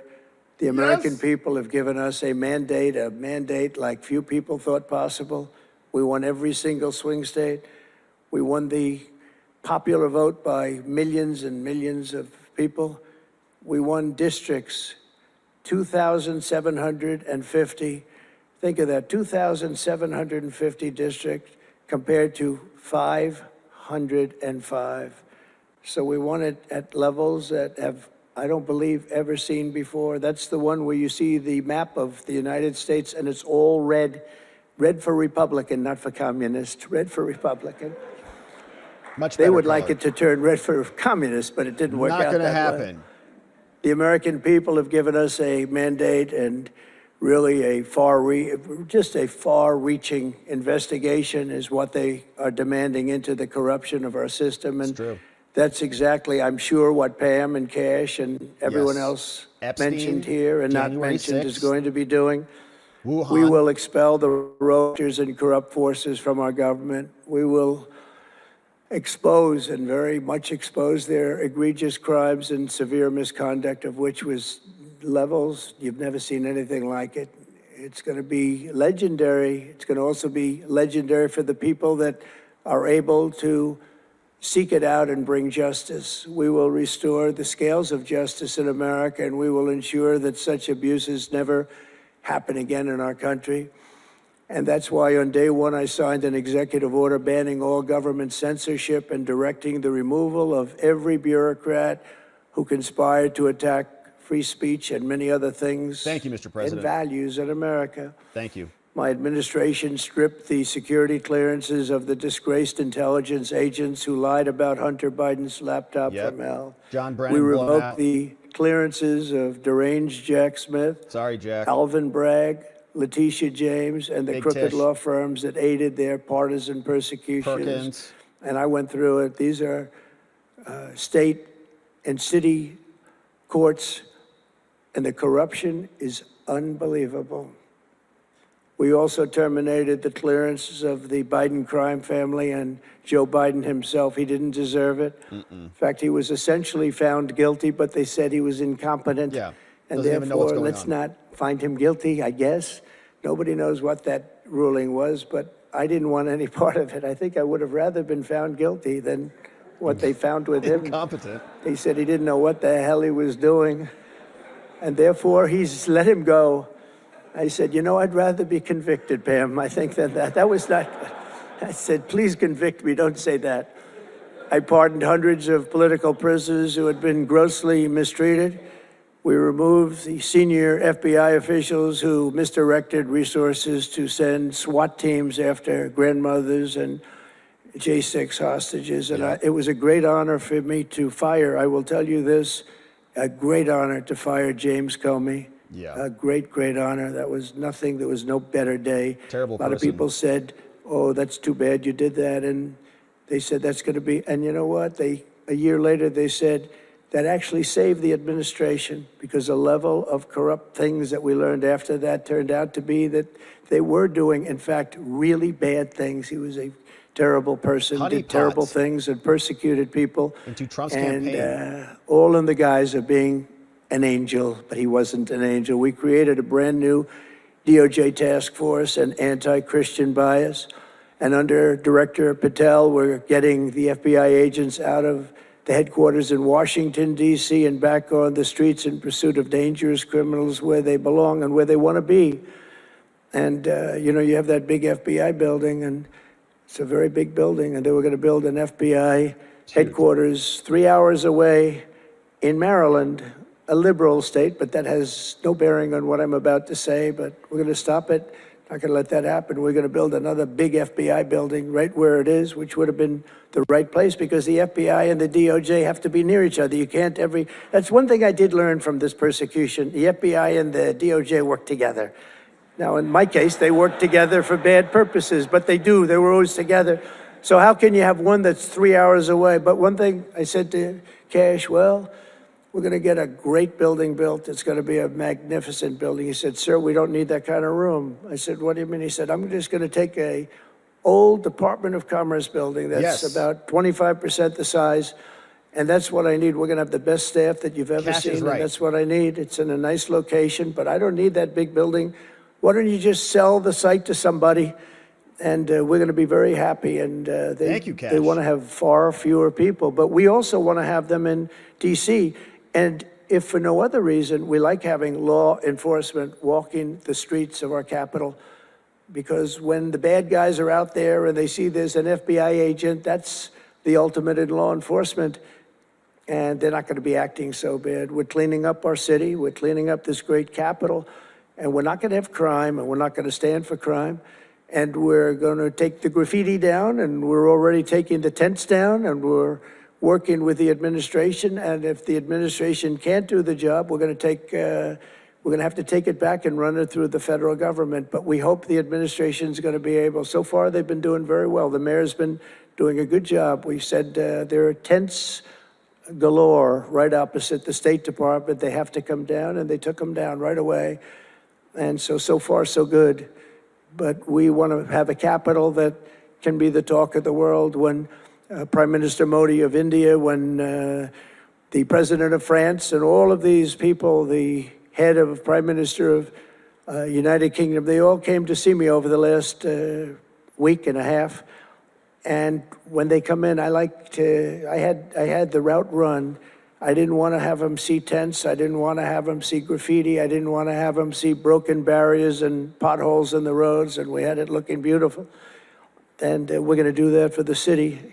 And we're going to have a crime-free capital. When people come here, they're not going to be mugged or shot or raped. They're going to have a crime-free capital again. It's going to be cleaner and better and safer than it ever was, and it's not going to take us too long. There's a new phenomena that is taking place with these violent, vicious lawyers that we have all over. They play the ref. You know what playing the ref is? Like the great Bobby Knight basketball coach. He'd scream and scream at the ref. He'd scream. I watched it. By the way, I love Bobby Knight because he endorsed me.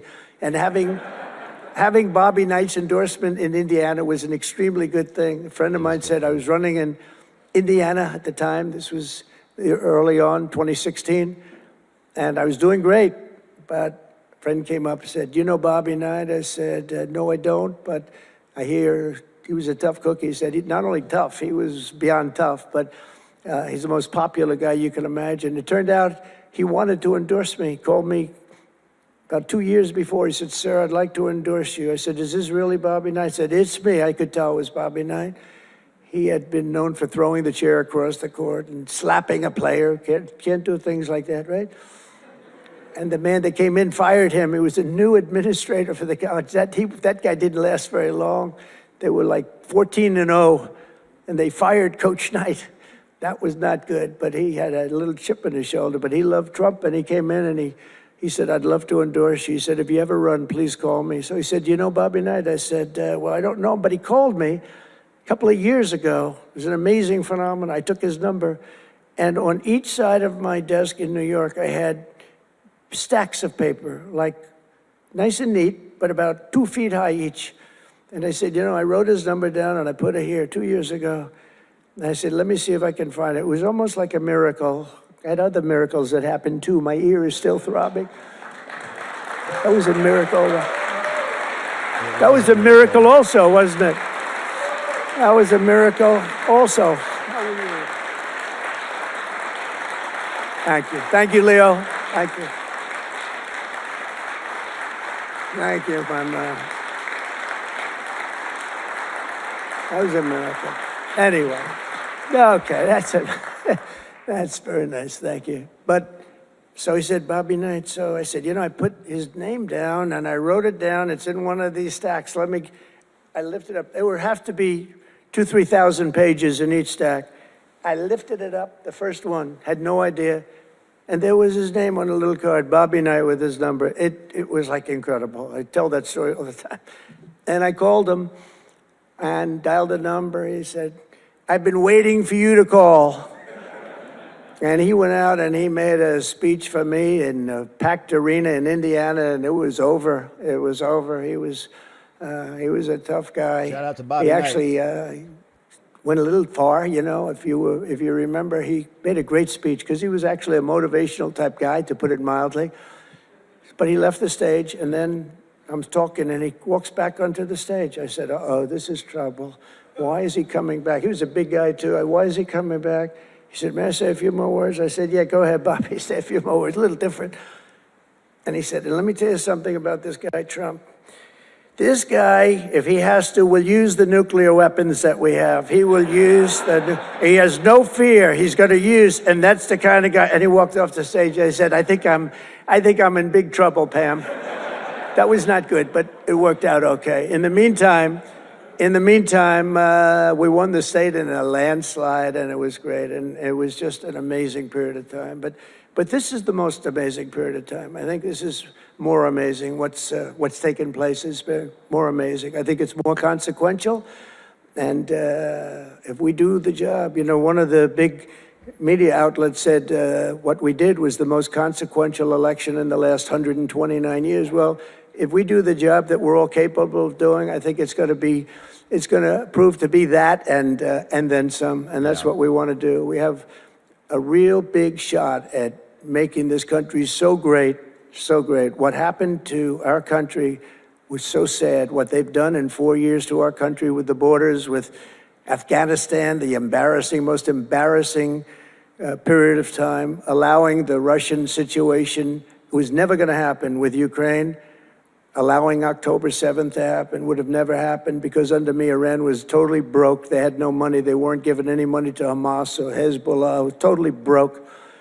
But allowing inflation, look at what inflation's done to people, been so devastating. And now you see that, by the way, price of eggs is down 35% in the last week and a half. We're doing a good job. Brooke is doing a good job. Brooke Rollins and everybody. And Inflation's down, interest rates are down, gasoline has come down to a level that we haven't seen in a long time. All things that we wanted to do, because then everything else is going to be coming down. We want it to come down. We want bacon to come down, and groceries, a term I used to use. It's sort of an old-fashioned term, but I used to use it on the campaign trail, those last 90 perfect, beautiful days. We just hit it. And I want to thank Susie. You have done a great job. Susie Wiles. Great job, Susie. A big magazine just named her the most powerful woman in the world, and that's okay with me. She is the most powerful woman. You think about it, John, right? The most powerful woman in the world, but she's great. And we had a great 90 days. It was a perfect 90 days, and it was a great result, but we want to put that result to good use by doing a phenomenal job. And I want to tell you that Todd and Emil know this very well. We had an amazing judge in Florida. Eileen Cannon, shout out. Her name is Eileen Cannon. Yeah. And I didn't know her. I still don't know her. I don't believe I ever spoke to her, even during the trial. But I did appoint her, federal judge. And these fake lawyers, these horrible human beings, were hitting her so hard, public relations wise. They were playing the ref. Jay Bratt. I don't think it's legal. I don't think it's legal. They might as well go out and just shout it in a courthouse. They were saying she was slow, she wasn't smart, she was totally biased, she loved Trump. Yeah. I didn't know her, other than I saw her the couple of days that I was in court, and I thought her decorum was amazing. Anything bad they could say, though, they were saying about her, it was whatever they could say bad about a human being, all made up. Because actually she was brilliant, she moved quickly. Yep. She was the absolute model of what a judge should be. And she was strong and tough. And fair. And how do you get them to stop if you're a judge? How do you get them to stop with the playing the ref? Bobby Knight would play the ref. That's why I brought up the Bobby Knight story. He would play the ref. He'd scream at the ref. He'd scream so hard. Oh, boy, it was terrible, actually. And the people would come up, his assistant coaches would come up to place. Coach, don't do that. Don't do it. He said, he's not going to change his tune, coach. He called it. He's not changing. I don't care. And he's screaming. That's when he threw the chair. He starts going crazy. And he said, no, he's not going to change this time, but he's going to change for the next play. And sure as hell he did. You know, Bobby, by the way, had the last undefeated team in basketball. And relatively speaking, you know, he had a team. He always had a team. He never had that. Well, he had a couple of great players, obviously, with some top NBA players, but very few relatively. He had a team, but he won the national championship 3 times, but he had the last undefeated team in basketball. And he would play the ref, and he would scream at him. He knew exactly what he was doing. They're doing the same thing. He said, no, he's not going to change now, but he's going to change for the next one. That's what he wanted to do. He wanted to scare the hell. They wanted to scare the hell out of the judges, and they do it. And how do you stop it if you're a judge? Because you want to go home, you have a family, you have children, and the New York Times will write whatever these people say, and the Washington Post, and the Wall Street Journal, and MSDNC, and the fake news CNN, and ABC, and CBS, and NBC, and they'll write whatever they say. And what do you do to get rid of it? You convict Trump. All you have to do is be really tough on him and ultimately convict him, and they leave you alone. It's totally illegal what they do. I just hope you can all watch for it, but it's totally illegal. And it was so unfair what they were doing to her. But they do it all the time with judges. But in her case, she was very courageous, and it only made her angry. Wouldn't you say? It just made her angry. She didn't like it. A lot of them say, oh, please don't say that about me. My family, what's my husband going to say? What's my wife going to say, or my kids? Please don't say that. And it had absolutely no impact on her in the case against me, which was a case, I will not use a bad word. I promised my wife I would never use a bad word. So just a little bad. The case against me was bullshit. Yes! And she correctly dismissed it. It was. She correctly. Big time. She correctly.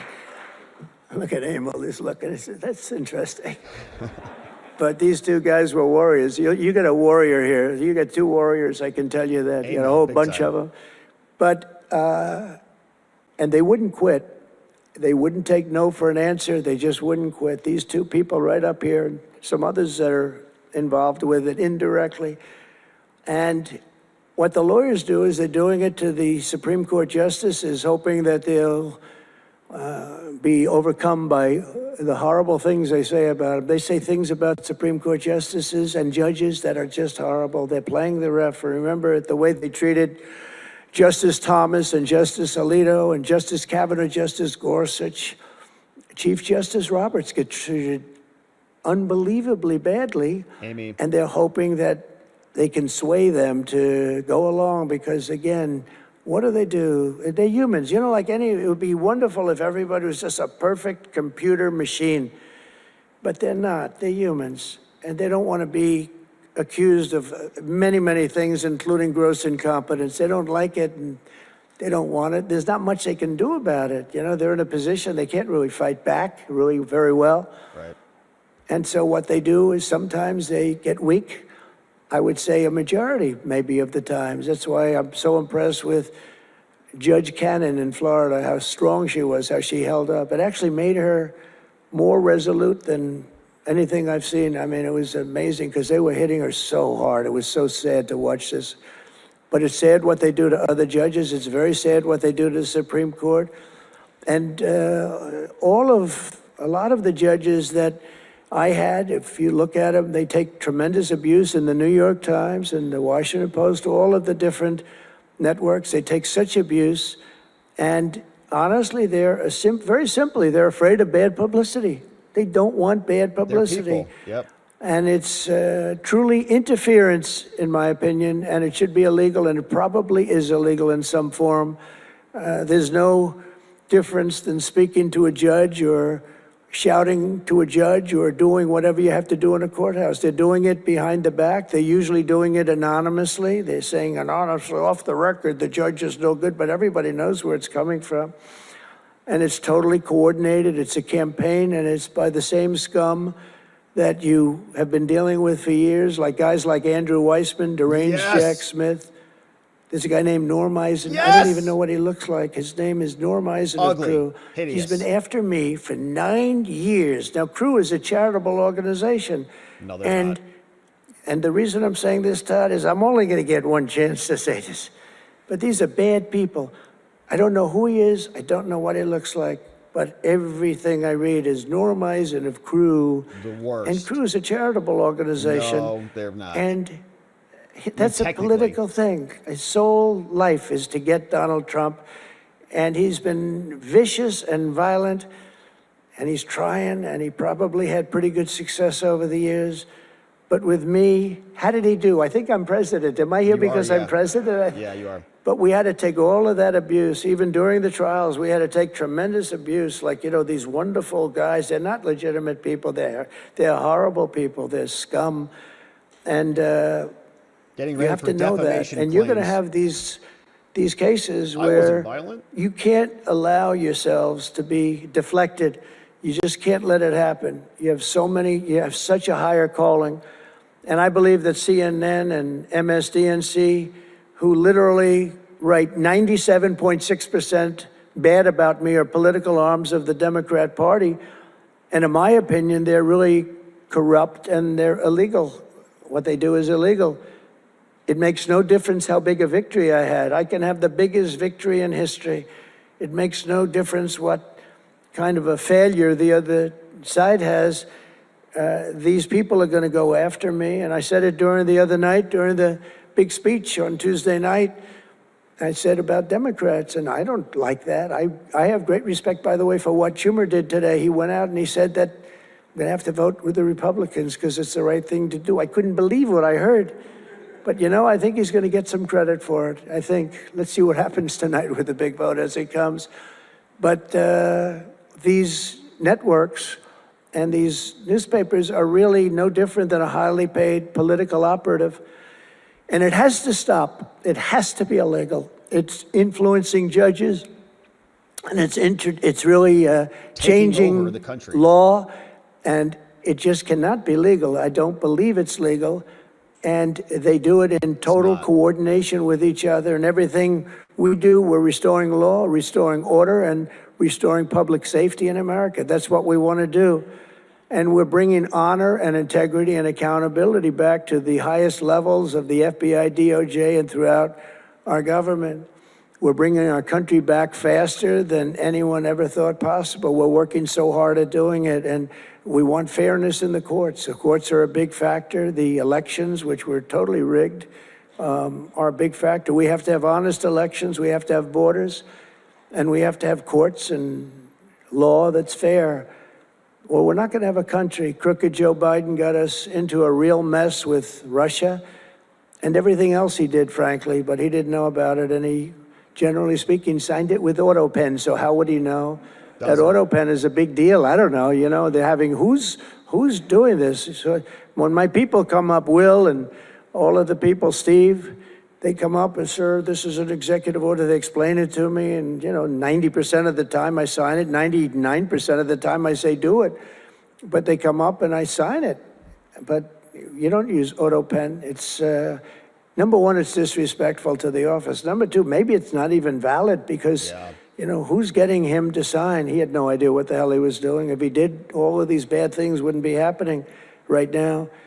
But we're going to get you back into a great position, and we've already started. They say that we had the most successful first month of presidency. It's not a long time, but it's still a lot. It's like if you're a golfer, sinking a 3-foot putt on the first hole gives you confidence to sink something on the second hole. But if you miss that first putt, you don't like to have the putt on the second hole and the third hole. It could be a very bad experience. It's nice to get that first month, and now we have more than a month. Now we have a month and a half, and it's going really, really well. I can tell you as a little secret, although the cameras are blazing back there, so it's not that much, but I think we're doing well, as you have been hearing about Ukraine. I think we're doing now well with Russia. We're speaking with President Putin. We want to get the war over. Not only have we spent maybe $350 billion to Europe's, think of that, $350 billion to $100 billion, and yet we're across the ocean far away, so it shouldn't have been that way, but Biden let that happen too. And we're getting a deal where we're going to get that back, but much more importantly are the lives that we're talking about. On average, 2,000 young people are being killed every single day. Now, they're not from here. They're from nowhere close to here, but they're young people. They're human beings, and they have parents. They have sisters and brothers, the mothers and fathers, the friends and the families and the towns where they grew up. And they're losing, on average, 2,000, even 2,500 a week. And I want to get it stopped. And we've had some very good calls today with Russia. And with Ukraine, they've agreed for a ceasefire if we can get it with Russia. And it's not easy. It's a tough one. But I think we're doing it. And as the Secretary General said yesterday of NATO, a terrific guy, he said without Trump, we wouldn't be talking about it. It would just go on for years, and millions more people, millions of people have been killed, but millions more people would be killed. And he said it was a great honor. Without me, it would just keep going on. We're looking for the ceasefire now with Russia, and we've had some very good talks about it. We've had some very good responses. And I can tell you that there was a case where there would have been no war if I were president, and it's just 100% would not have happened, would never have happened. I used to speak to President Putin a lot about it. I said, don't do it. Don't do it. I won't tell you what the consequence was. I won't tell you what he said. But if he believed even 5% of what I said, then he would say, I'm not going to do it. And I think he did. But we had a good relationship, and we had a professional relationship, and his respect for this country.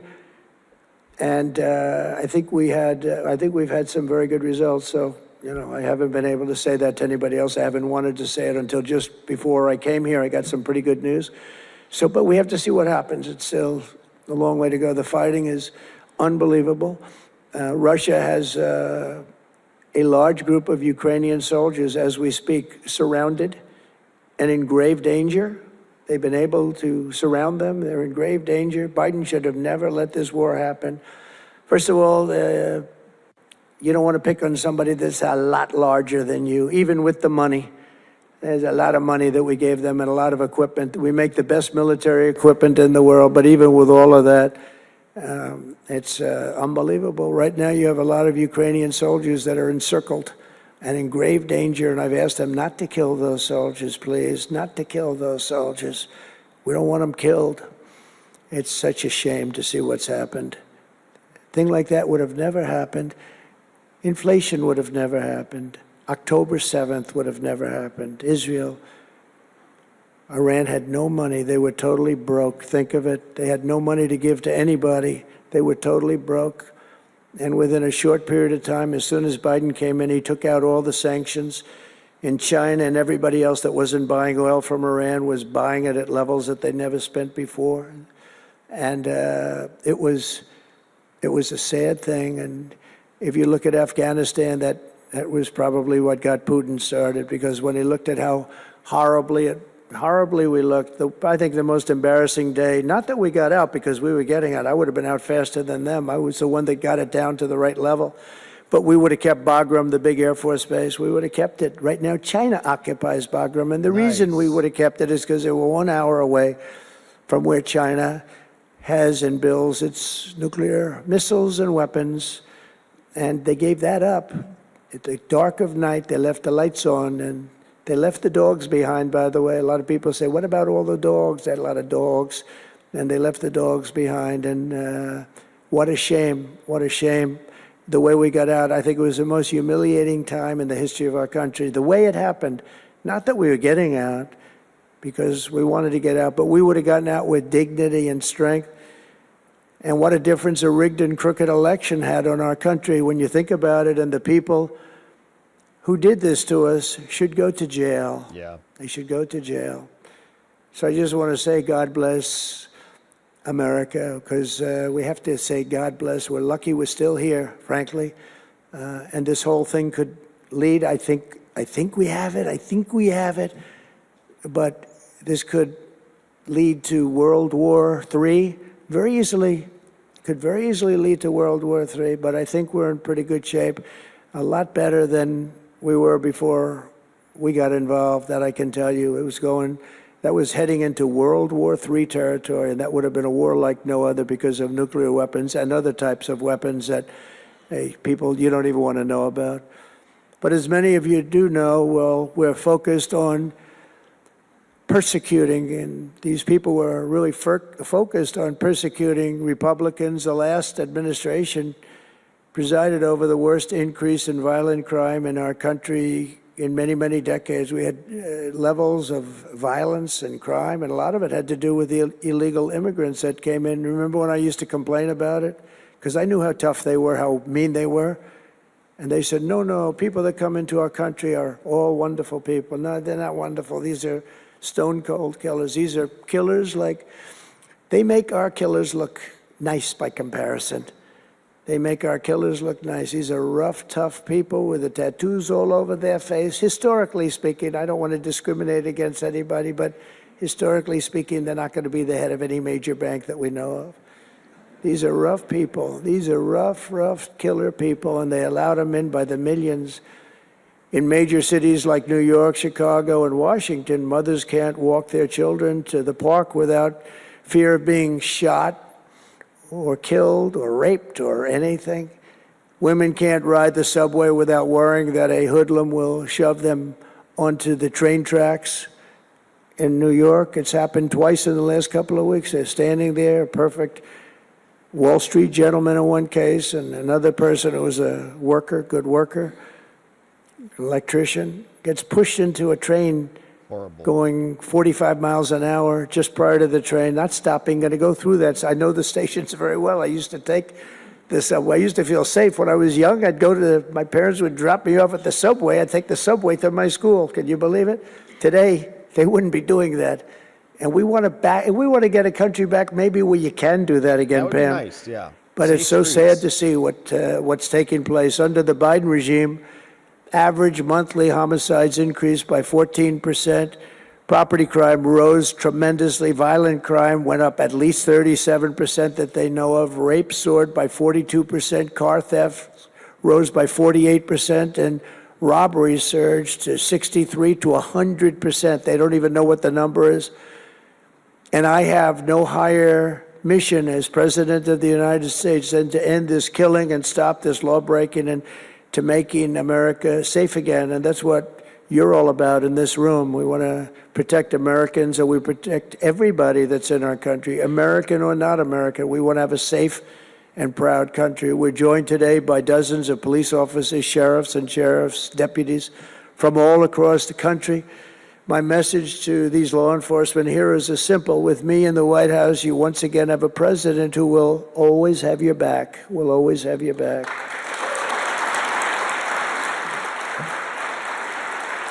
Thank you, Kash. Thank you, Mr. President. Thank you.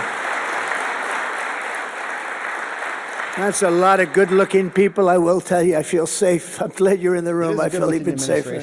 It's a lot of great people.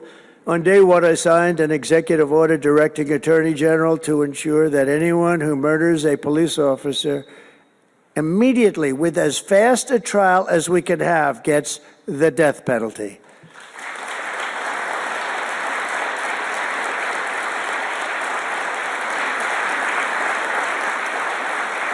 And last month, I fired all the radical left pro-crime U.S. attorneys appointed by Joe Biden. There were so many that were bad. And I know there were some that were probably very good, but there were so many that were so bad and so evil, so corrupt. Instead of having Marxist prosecutors who want to put police officers in handcuffs and go after a police officer rather than a criminal, I appointed patriotic, tough-on-crime warriors who will partner with police to put dangerous offenders behind bars, put them in jail. We're fully reviving 1033 program to provide state and local law enforcement with surplus military equipment, that we have so much of it. I did it in my last administration, and I remember Obama wouldn't do it. He wouldn't do it before me, would not do it, because he thought it made them look too strong, too military. I said, no, that's what I want them to look like. I want them to look strong.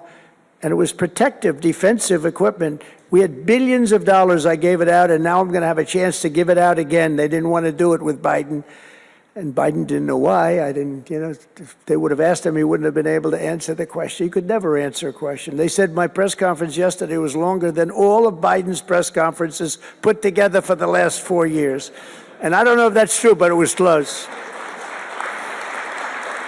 Probably true. And perhaps most importantly, we're securing our border and repelling the invasion of America. We have, you see the numbers have come down. So, and Tom Homan and Christie have been incredible. Christie Noem, secretary, she's done great. And Tom Homan is, I don't know if Tom Homan's here, but wherever he may be, I think he's chasing people out of our country. If he was here, I'd almost be disappointed. What are you doing, Tom? But he's a fantastic guy. He's a brave guy.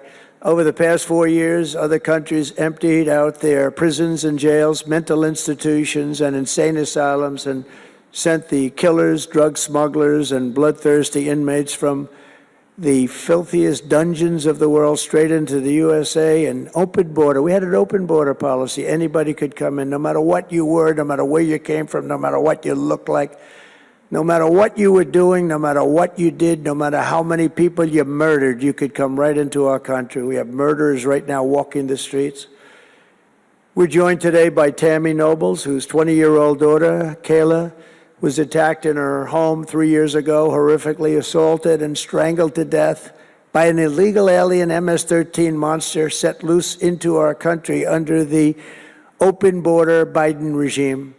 Kayla was one of countless American victims ripped away from their families by the open border policies of that administration. And we're also joined by Kayla's stepfather, Jeremiah, and several other courageous angel families here today. And I'd love you to all just stand up and take a bow, because you are incredible people. Please. Thank you.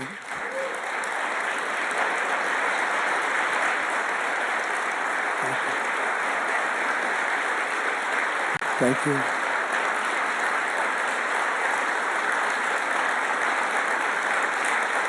Thank you very much.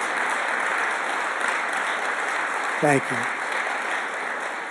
But I want you to know that we are working every day to expel these savages from our country and ensure that what happened to your loved ones will never happen again. So their legacy is going to be a great one. Thank you all very much. We appreciate it.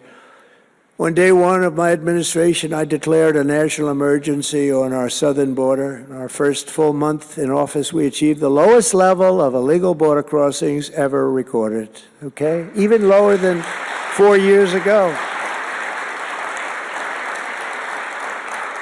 Those numbers came For years, Democrats and the media kept saying that we needed new legislation. We had to have new legislation. We needed it immediately. And I never had legislation. I had the best border in the history of our country for almost 4 years. And by the time I got out, we had the lowest numbers ever. My favorite chart of all time was brought down that day. And on that chart said we had the lowest numbers ever. But it turned out that we really didn't need new legislation. All you needed was a new president. Yes. Some leadership, some policies, some enforcement.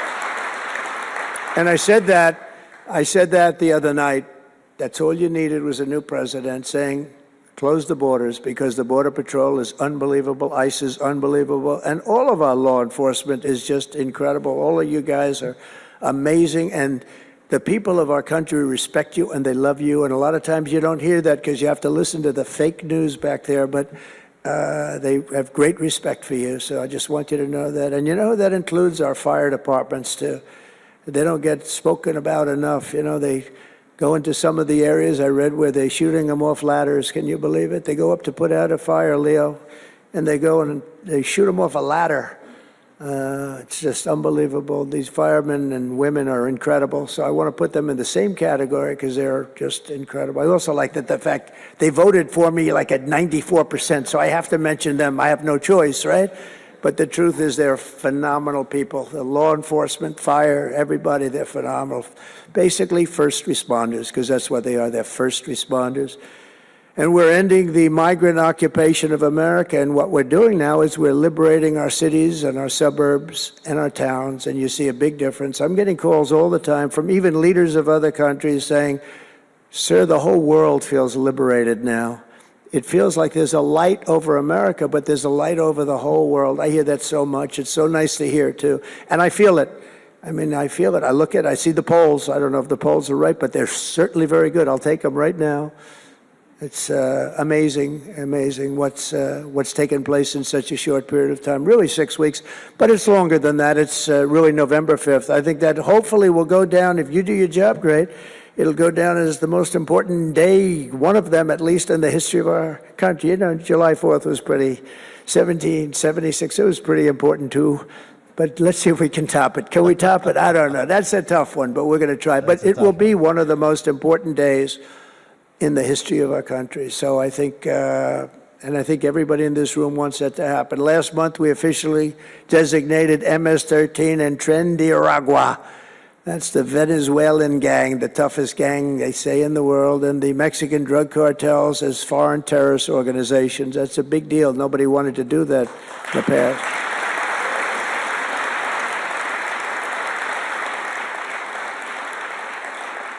And by the way, we've caught hundreds of them, the Venezuelan gang, which is as bad as it gets. And you'll be reading a lot of stories tomorrow about what we've done with them.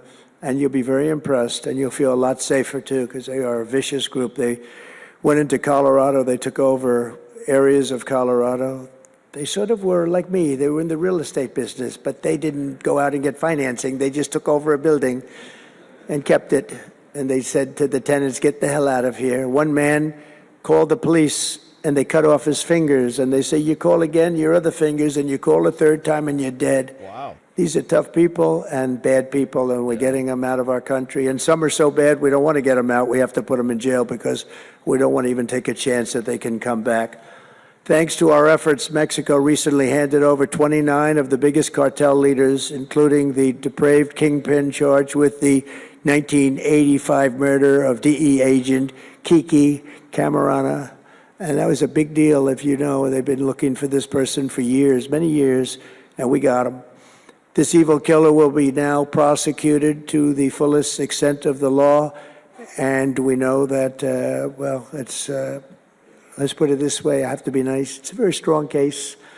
We're stopping the criminals pouring across our borders at record levels, and we're also stopping the massive quantities of deadly drugs. In 2023 alone, drug overdoses killed more Americans in 12 months than they did during the entire decade between 1980 and 1990, so 10 times more, but it's much higher than that. More Americans died from fentanyl last year than died in the Korean War, or the Iraq War, or the Afghanistan War, all of them combined. That's why I've placed large tariffs on Mexico, Canada, and China, and they will remain in place until these deadly poisons stop pouring into our country. And I will tell you, as soon as I put on the tariffs on Mexico, Canada, and China, unbelievable results have been seen in the last few weeks. Unbelievable results. They weren't happy about it. You probably read they weren't happy, but they are working like hell to end it. They weren't working very hard before I did that. With us today is a brave mother and advocate, Ann Fundner, who lost her beautiful 15-year-old son, Weston, to fentanyl. And Ann, if you would, I'd like to ask you to come up and say a few words, please. Thank you. We love you, Ann.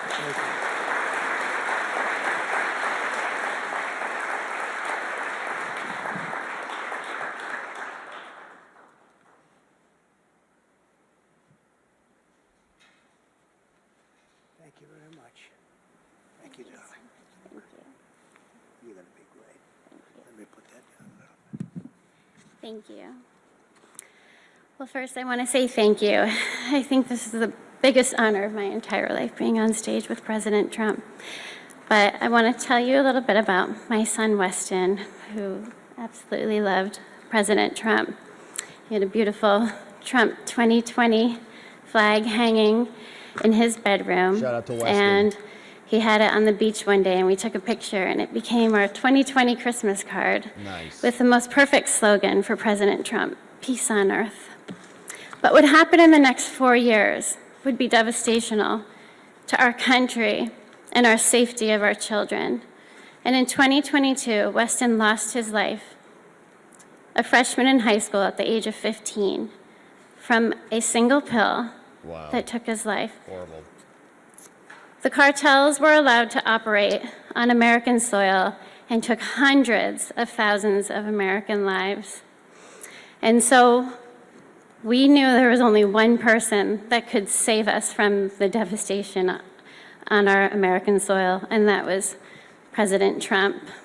And so in 2024, we did the best thing that we could do to keep America safe again, and we elected President Donald J. Trump. Let's go.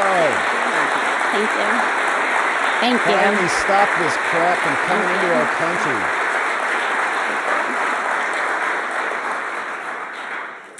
Thank you. And he's done everything that he has promised. We have a 98% decrease in border crossings.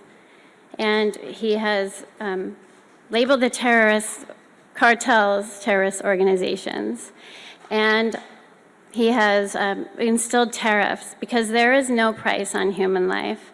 And so I feel like I can speak for the entire fentanyl fighting community when I say thank you to President Trump, and thank you to Pam Bondi and everyone out here who is fighting this fight. God bless you. God bless you, President Trump. And God bless America. Thanks.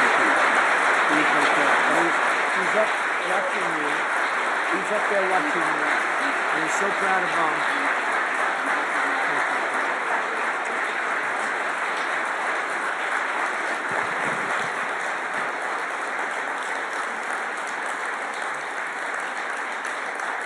Thank you, Ann, very much.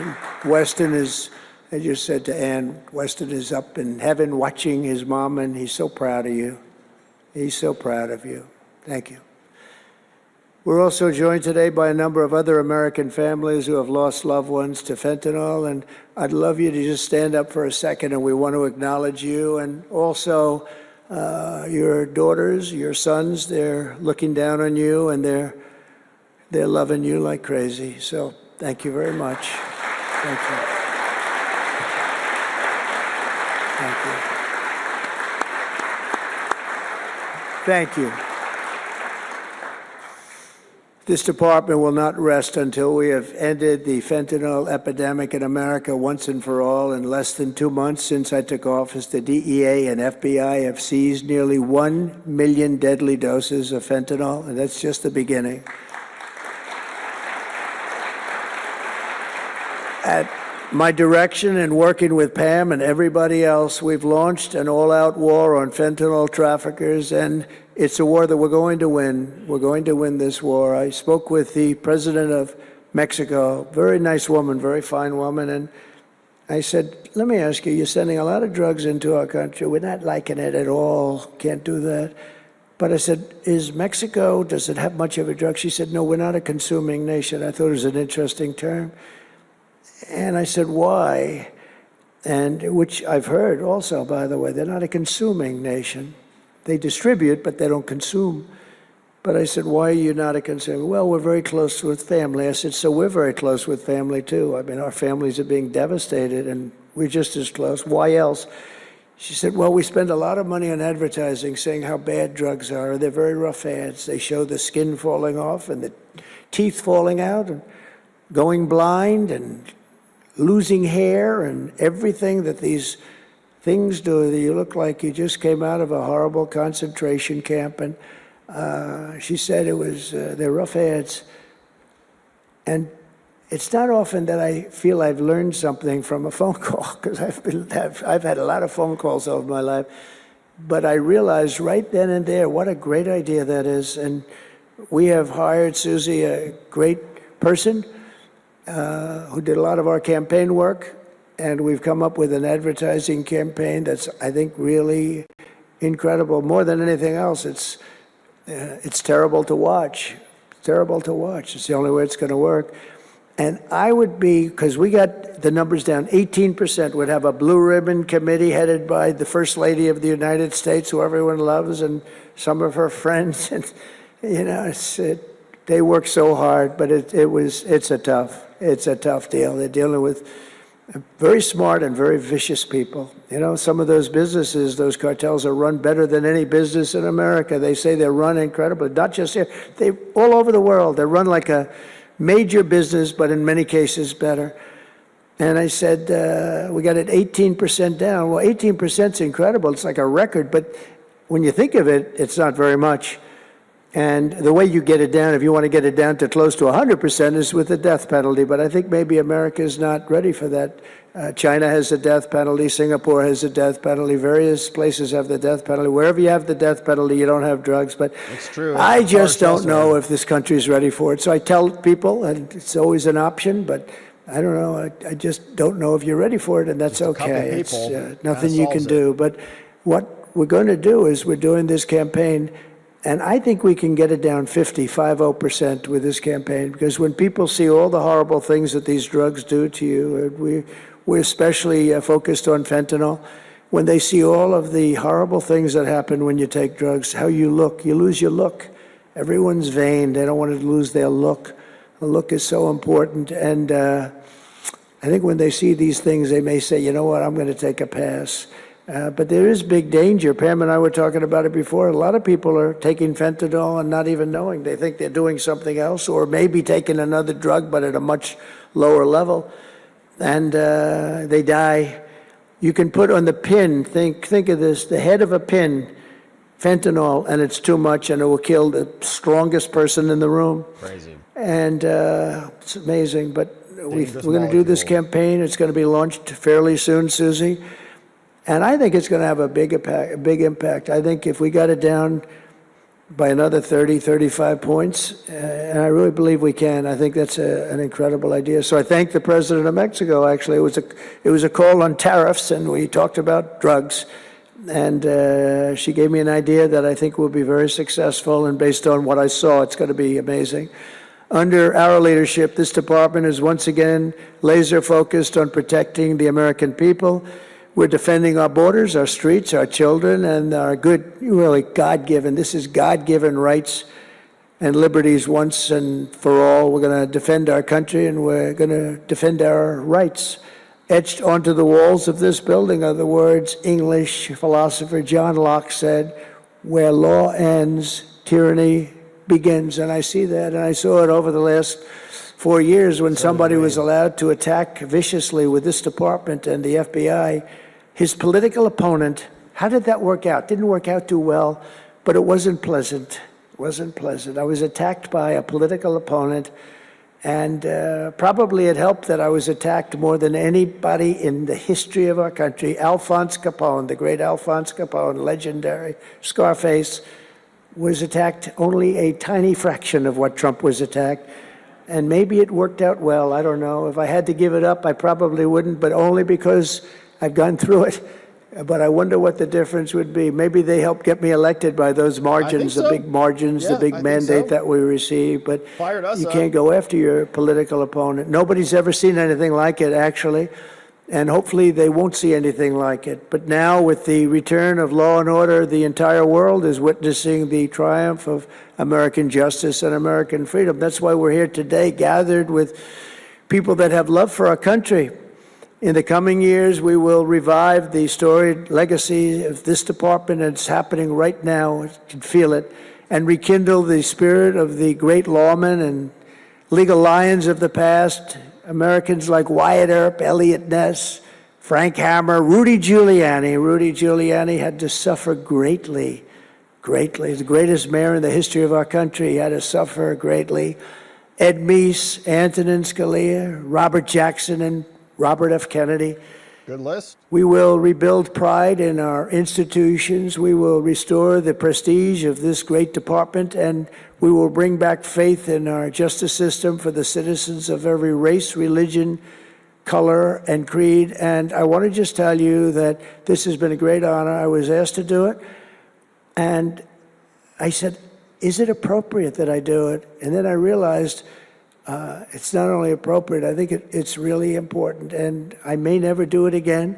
I may never have another chance to do it again, because this is something that I'm leaving to the greatest people I know, the best people, the smartest people, the toughest people I know. And they're going to do an incredible job. And it's an honor for me to have won this election so that I can appoint these people to do their job, and they're going to do it like you have never seen. So I just want to wish all of you good luck. It's going to be an interesting journey. Not going to be easy, but you're going to win. You're going to win, win, win, and fight, fight, fight. And it's going to end up being a tremendous result for this country. So thank you all very much. God bless America. God bless you all. Thank you. And a little YMCA coming in. So President Trump at the Department of Justice. And what we heard from him was pretty standard speech fare. Nothing too explosive. He was made, I think, maybe a little bit of news saying that we'll see some cartel announcements and other updates in the headlines tomorrow. But there's the Trump dance, baby, getting it with the Justice Department. So very interesting stuff there. I think, many of us are expecting updates on some of the biggest promises from the campaign, like the RFK, JFK files, like the Epstein stuff, like maybe some J6 updates, maybe some indictments of some of the co-conspirators, maybe anything interesting, right? That we want some accountability and some repercussions on. Haven't seen much of that. Now, obviously, in a situation like this, President Trump would not be the person to make those announcements anyway, right? Trump's not going to come out and say, hey, I've got some indictments that I'm about to drop on everybody. Like, he's the president.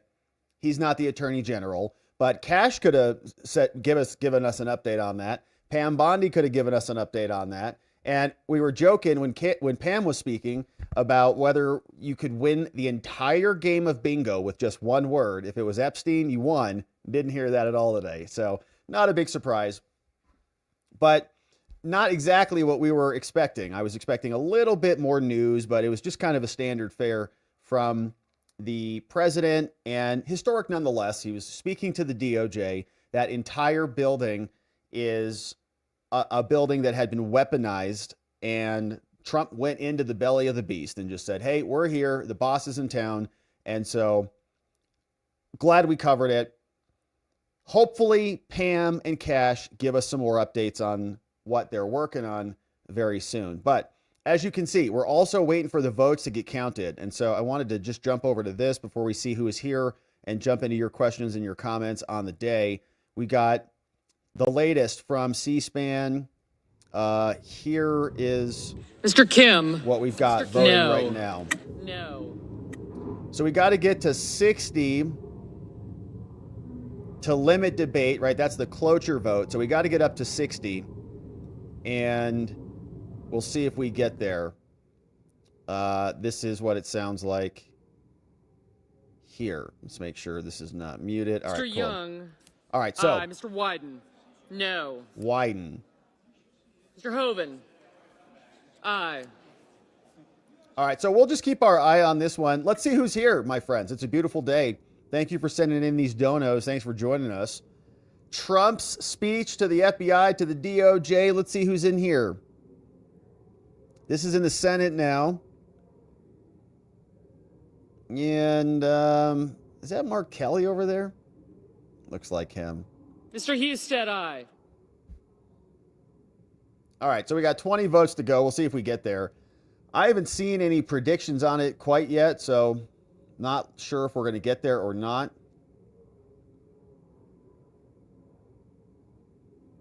It looks like Margot Cleveland is also reporting that they just appealed the decision that we read earlier. So a couple updates on a couple things. Margot Cleveland is just reporting this. So the memo that we read earlier that Caroline Leavitt came and talked about has now been appealed, which is what we expected. So notice of appeal as to the memo opinion and the TRO. This one came out from Burgum on behalf of all of the agencies and got submitted in. So they're appealing that one. Obviously, that was going to come instantly. Thank you, Margot Cleveland, for that update. We also are seeing that on the case that we talked about yesterday. Mr. Haggerty, aye.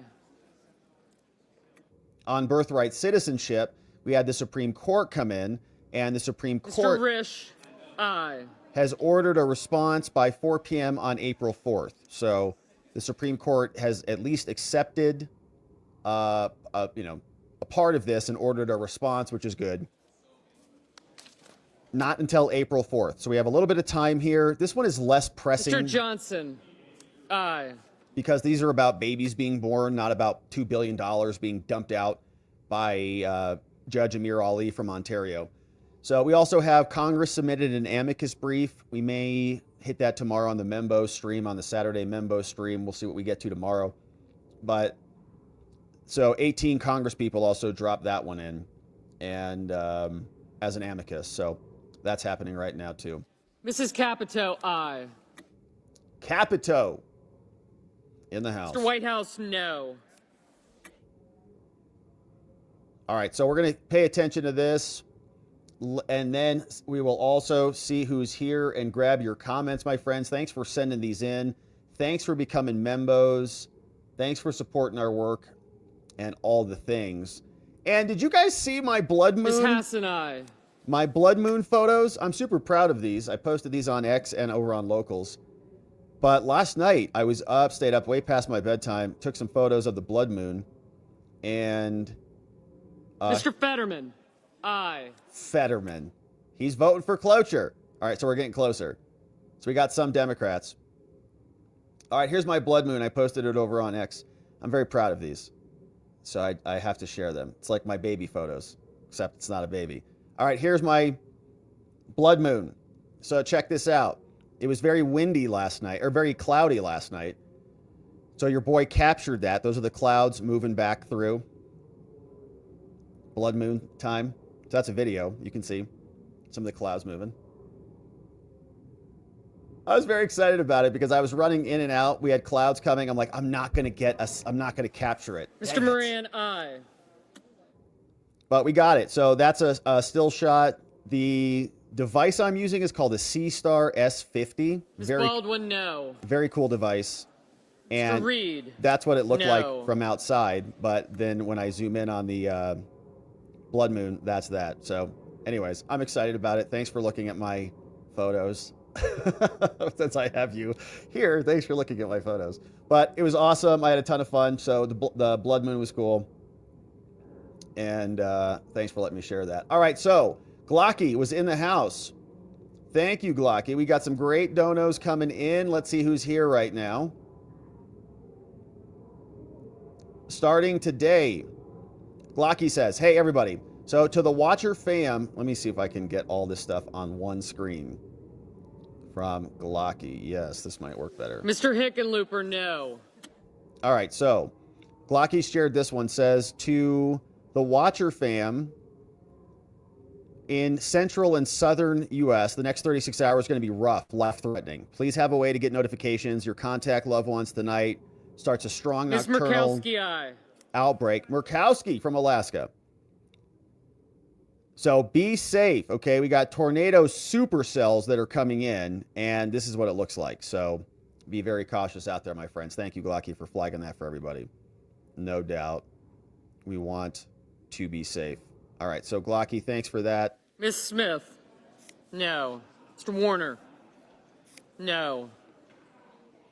Alicia on Locals, Alicia Christine. Are you planning on leaving YouTube and head over to Rumble with a bunch of other conservative podcasters? No, no plans on leaving YouTube. We are on Rumble. We're live streaming right there right now as well. Alicia. Mr. Peters, aye. But is there some sort of a movement or a boycott afoot that's happening? We do support Rumble. We love Rumble. We love our Mr. friends at Langford. Rumble. Aye. But no, we don't have any plans Mr. like that. Lujan, no. Mr. Welch, no. What's up, Charles? What's up, Chanel? Charles Dillon. Chanel Daniels just became new supporters. Great to see you both. We'll see you tomorrow on the Membos stream. On the Saturday stream, it'll be great to see you tomorrow. Ed is here. What's up, Ed? Ed, 2276 with a couple of them. Ed says, hey, VP J.D. Vance just finished up a speech at a manufacturing plant announcing the U.S. return to private domestic manufacturing, not government debt, to drive economic growth. We had a great talk about that yesterday, I think, in the after party.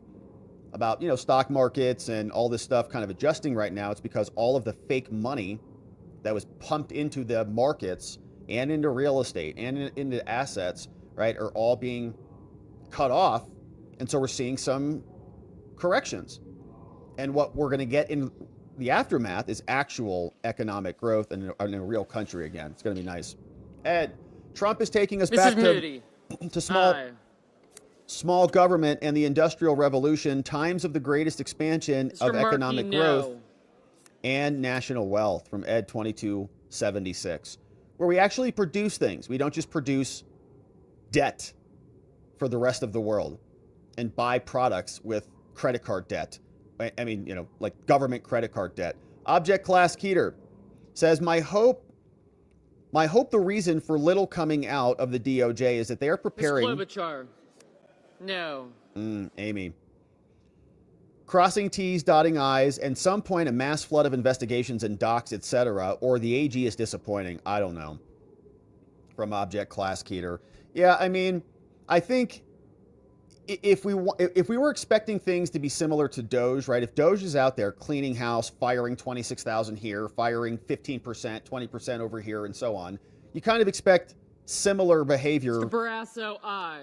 From the DOJ, right? You want to see some shock and awe a little bit.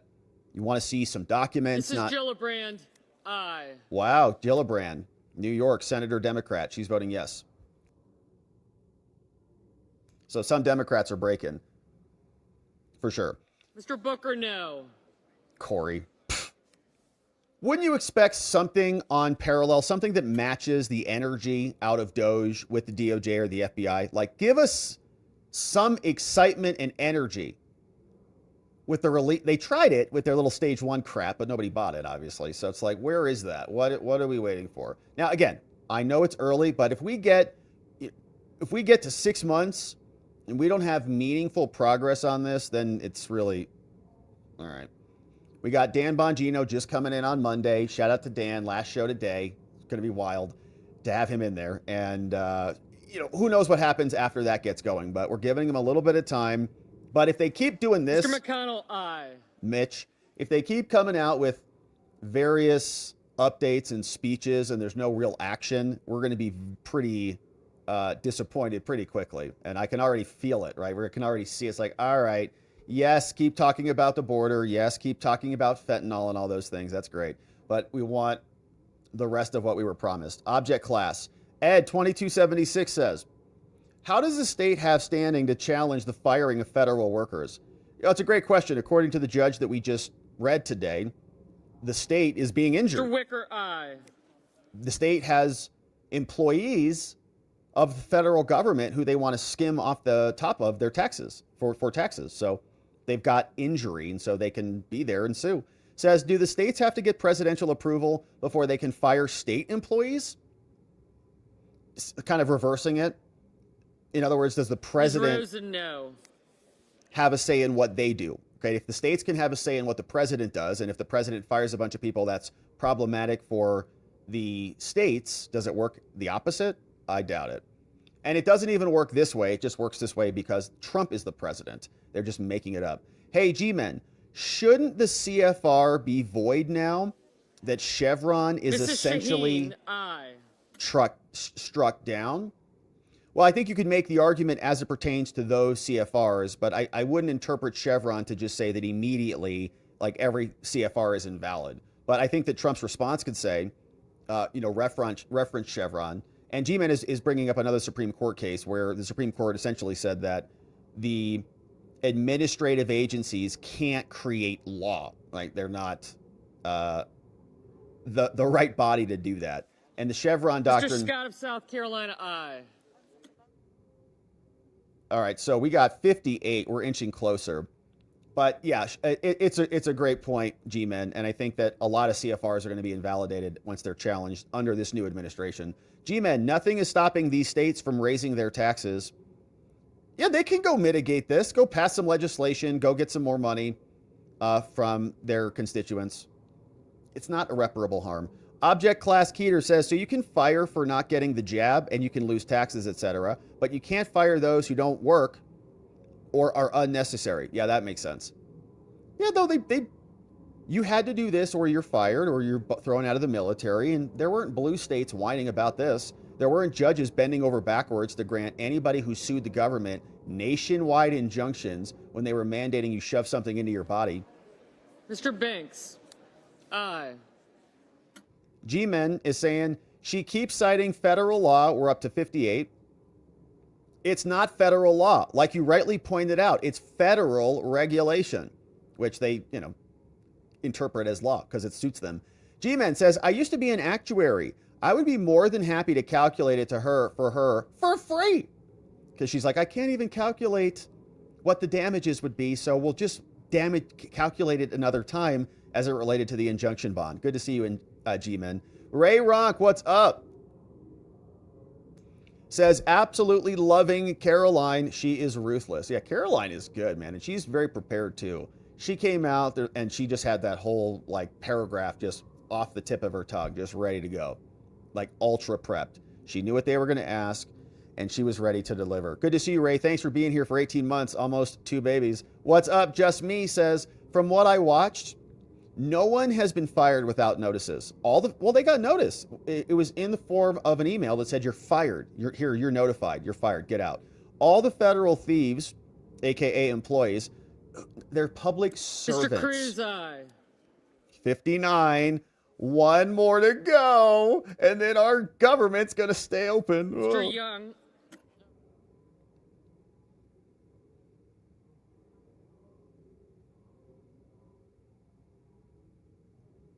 What is it? Mr. Young. Well, just put them on furlough until August, then they will be fired. Sounds like plenty of notice to me. Yeah, and they had notice. They got the fork in the road notice. Mr. Bennett, no. And more. Ollie is here. Colonel Douglas McGregor, our country has no choice, from Ollie. Good to see you, Ollie. Thanks for being here for 8 months, my man. One more month, we got a baby. Ollie is bringing in Gail Galford in the house. Great to see you, Gail. We'll see you tomorrow on the Membo stream. Hey, what's up, Vince Ferranda? Vince, we'll see you tomorrow on the Membo Saturday stream. Can't wait to see you. And we had a good Membo stream yesterday if you missed it. What's up, Vince? G-Men. We got one more vote and our government stays open. Which I could really go either way on this. If we don't get it, that's fine too. Shut it down. G-Men. A lot of those nationwide injunctions were against Biden's ATF. They tried to turn law-abiding citizens into felons overnight via the pistol brace ban. Yeah, it's then illegal. You are in possession of it. Now you're a prohibited possessor. That saves millions of Americans. Granted, nationwide injunctions are unconstitutional. From G-Men. Yeah, these judges are trying to rule the country by judicial fiat. Hey, Ray Ronk, I was voting for the Pauls before America even knew what libertarian meant. But Rand is wrong. President Trump has already stated that the money rescinded will be put in escrow for the debt. Yeah, and it's like this impoundment concept is prickly because Congress passed the Impoundment Reduction Act, or the Impoundment Management Act, or whatever it's called, that says you can't impound funds, essentially. Now, I think that's unconstitutional, because if they want to add additional limits onto the president, then they can amend the Constitution. They didn't do that. So their little stupid statutes are irrelevant. And there is impoundment precedent when you go back through the American presidents. Mr. Sullivan, aye. There we go. 60. The government's going to stay open. Great. Get your kazoos out. Hooray. All right, Ray. Yeah, I think the point is he's just going to impound the fund so the money will be shifted around and repurposed as needed for better... Ms. Slotkin, no. For better interests. All right, so we'll see what the final number is. Just Rhonda. Good to see you, Just Rhonda, our purveyor of fine emojis. Good to see you as a membo. We'll see you in the morning. Let's go, Brandon. 22 months as a membo. Says, here's a pop quiz. How much money is in the Social Security Trust? I mean, I don't know technically. Like, there must be some money in there to pay people. I don't know what the number is, but, I mean, technically, I think that the program is insolvent. It's essentially a Ponzi scheme that doesn't have enough coming in. Go Fish, what's up? Thank you for becoming a supporter. Great to have you in the house. G-Men says, can you amend after cloture? If so, get the Dems to vote for cloture, then stick it in there. Hey, they screwed us so many times. Just look at the appellate judges as the most recent. Yeah, I don't know. I can't imagine you would be able to do that. Because you're ending debate, which means you're not adding anything. So it's kind of like the final step. Then you vote on what's left after the debate is how I would think it would work. But you're right. The Dems screw the Republicans all the time. They promise them one thing and then stab them in the back. Lee Langsdorff says, but didn't Congress approve these crazy payments in the first place? Yeah, they did, but not necessarily for the specific entities. Okay, so like the example of this we saw this week was National Endowment of Democracy, whatever that fake company group is, whatever they do.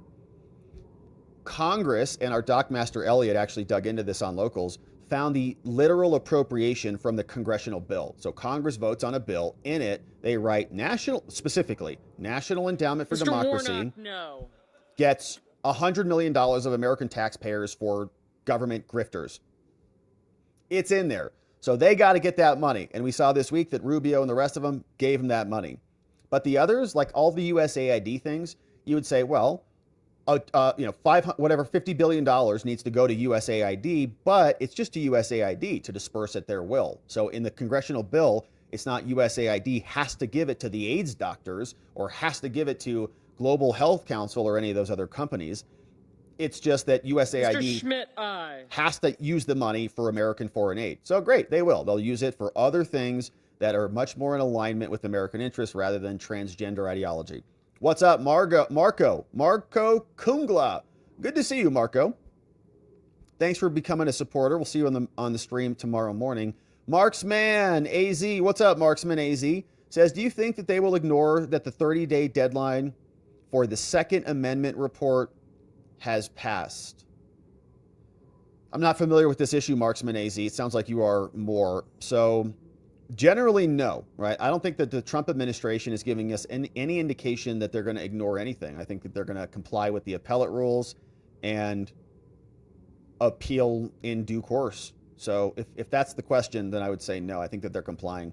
Michelle, what's up, Michelle? Says, Congress allowed Lincoln Ms. Warren. Elizabeth. No. Mr. Van Hollen. Pocahontas. No. No. Pocahontas votes no. She's mad. Says, Congress allowed Lincoln to become a dictator. He suspended habeas corpus, declared slaves free, sad, but they were legal property then, and more. And that judge is upset because the feds are being fired. From Michelle. Yeah, so I think what you're doing, you're saying, like back then, the executive branch did all of these things, right? Like Lincoln, like look what he did. Literally suspended habeas corpus. We could detain you without trial, detain you without charge. Literally took people's property at the time, right? It's like ridiculous. It's awful, but he's like, it's free, right? And you go, what? That's my property rights, right? People are sitting there and more. And like, that's what he did. And that's what the executive did in the name of like doing the right thing, right? Freeing the slaves, saving the nation. And a lot of people disagree with Lincoln. A lot of people call Lincoln a tyrant and a dictator for doing those things, saying that he did not need to do those things, like the habeas corpus stuff and like the press limitations, like the free press stuff. And in other words, saying Lincoln was, kind of acting like Zelensky, really, setting aside setting aside the slavery issue, which was obviously reprehensible and was one of the original sins of the Constitution, as it's often referenced, like that 3/5 compromise that many argue led to the Civil War, but we had to do that in order to get there, and the Civil War was a natural progression to get here. So anyways, you can go back on that, and the constitutional debate around that is actually very fascinating. But I think the real point of Michelle's comment is that this judge is now saying that Trump can't even fire people. Okay, Lincoln did all of that really big stuff, and Trump can't even fire probationary employees. Mr. Merkley, no. Without warning the states. Okay. Like what a joke the executive branch has become, right? I think it's a good comment, Michelle. Waldo, what's up? One Membo coming in. Robert Brum, good to see you, Robert. We got Voice of the People is here. What's up, Voice? Hey, Off Label Podcast is going to be streaming, no doubt, tonight, 8 p.m. Eastern. Says, been building scenes in OBS, which is Open Broadcaster Studio, which we don't use, but is a very good tool, for Off Label all day.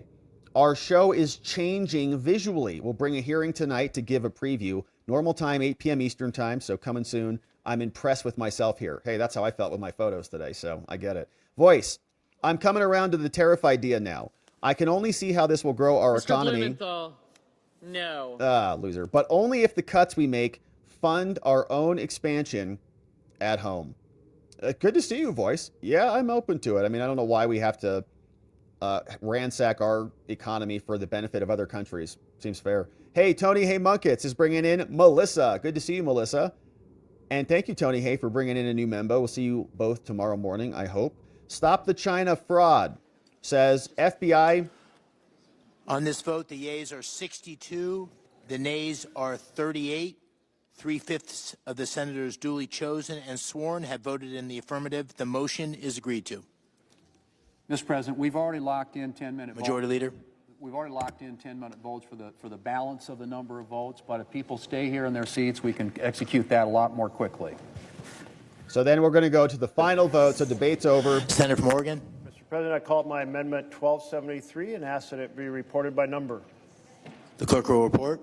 Senator from Oregon, Mr. Merkley proposes an amendment number 1273. Maybe you can amend it, G-Men. There will now be 2 minutes of debate equally divided. Colleagues, let me keep this very simple.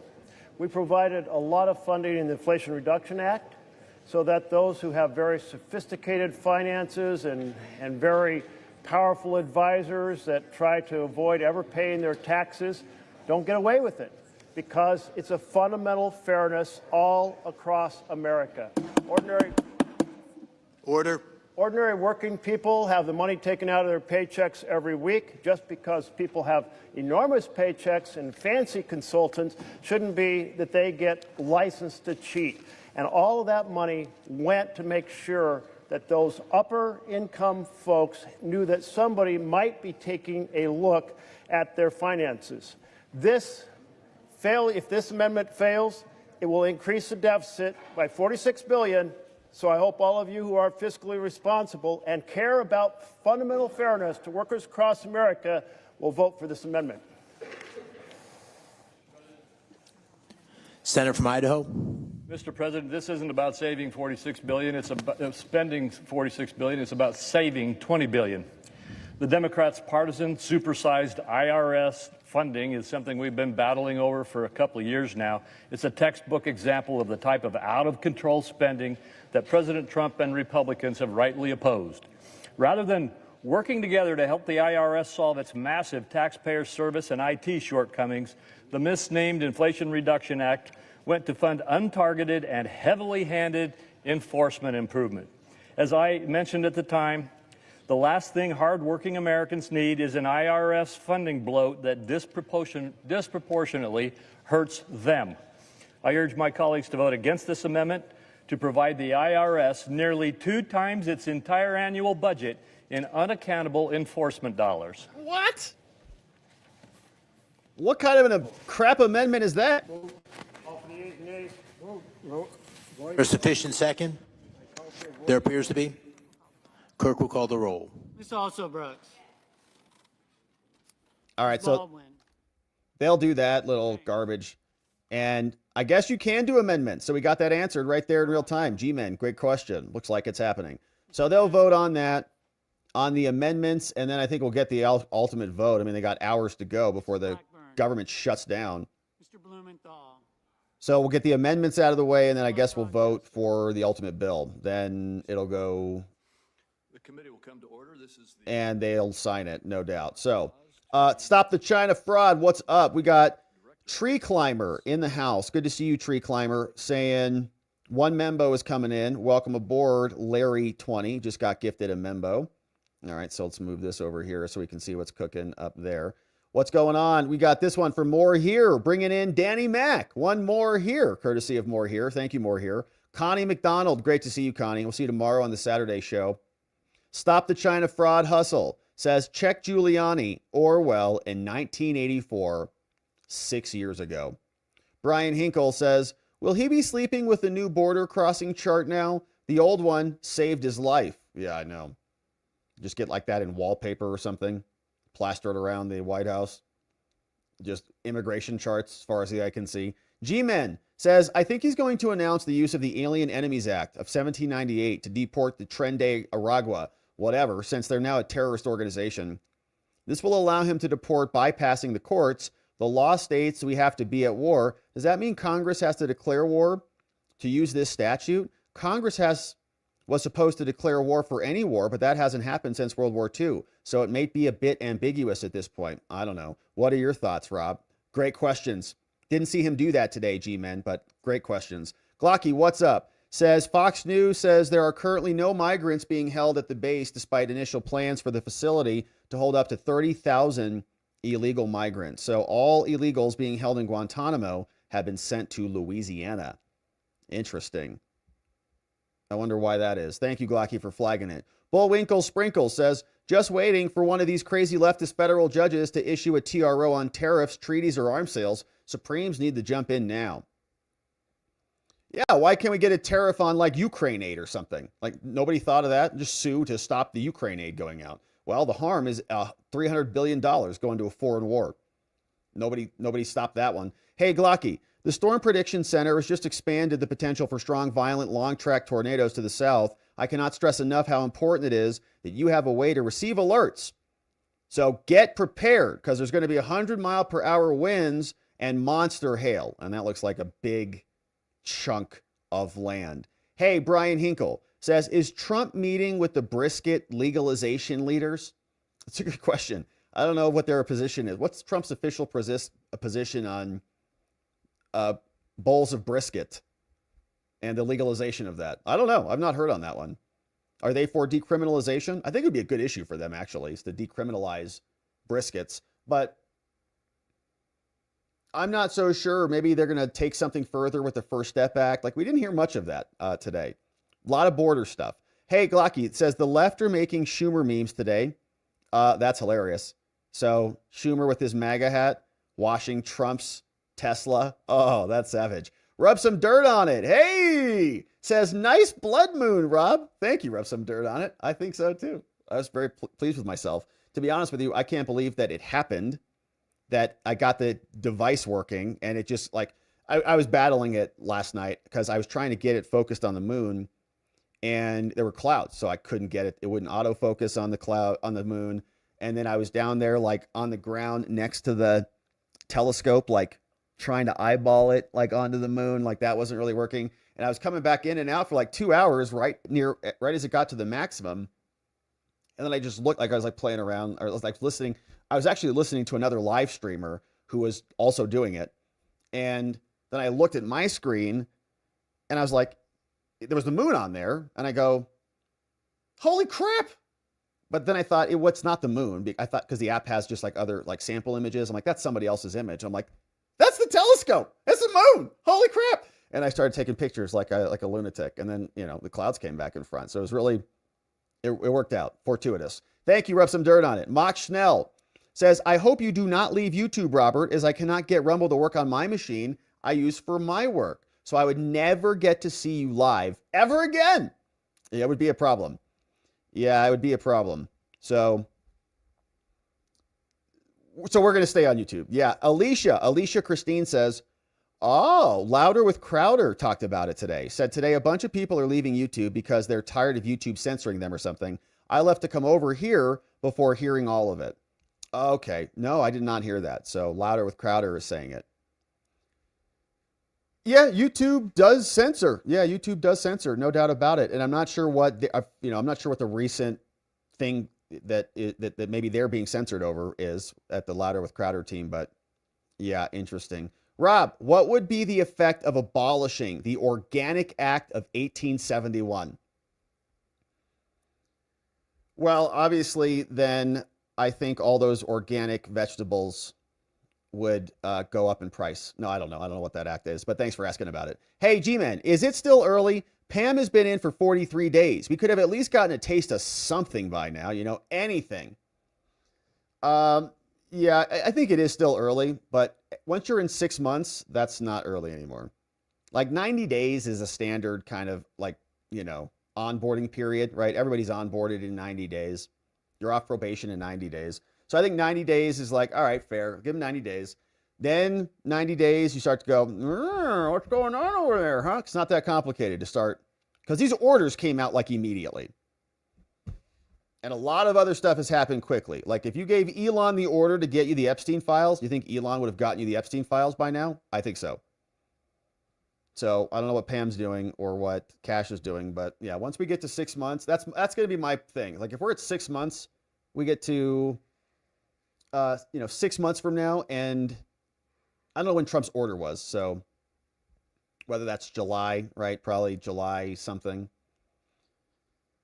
Then I think it's going to start being the frustration time. What's up, Gloria B? Bringing in Tay Marie in the house. Thank you, Tay Marie, for coming. Thank you, Gloria B, for bringing them in. More here is bringing in Shelly Babes. What's up, Shelly Babes? Great to have you. We'll see you tomorrow in the Membo stream. Relantel is bringing in 5 new friends. Thank you, K Bean, for clipping for us today, too. Relantel, thanks for bringing in. Christom, we got Zabernick, we got Lord Castellan, Dankus Crypto, and others coming in, courtesy of Relantel in the house. Hey, more here is bringing in 5 more here. Planker, Greg, we got Brett, what's going on, Tree Climber, and Sista Otis. What's up, Sista? Coming in the house, courtesy of more here, bringing in 5 more here. Happy anniversary to everybody here. Thank you, Jerome, for being here for 12 full months. That's 1 year.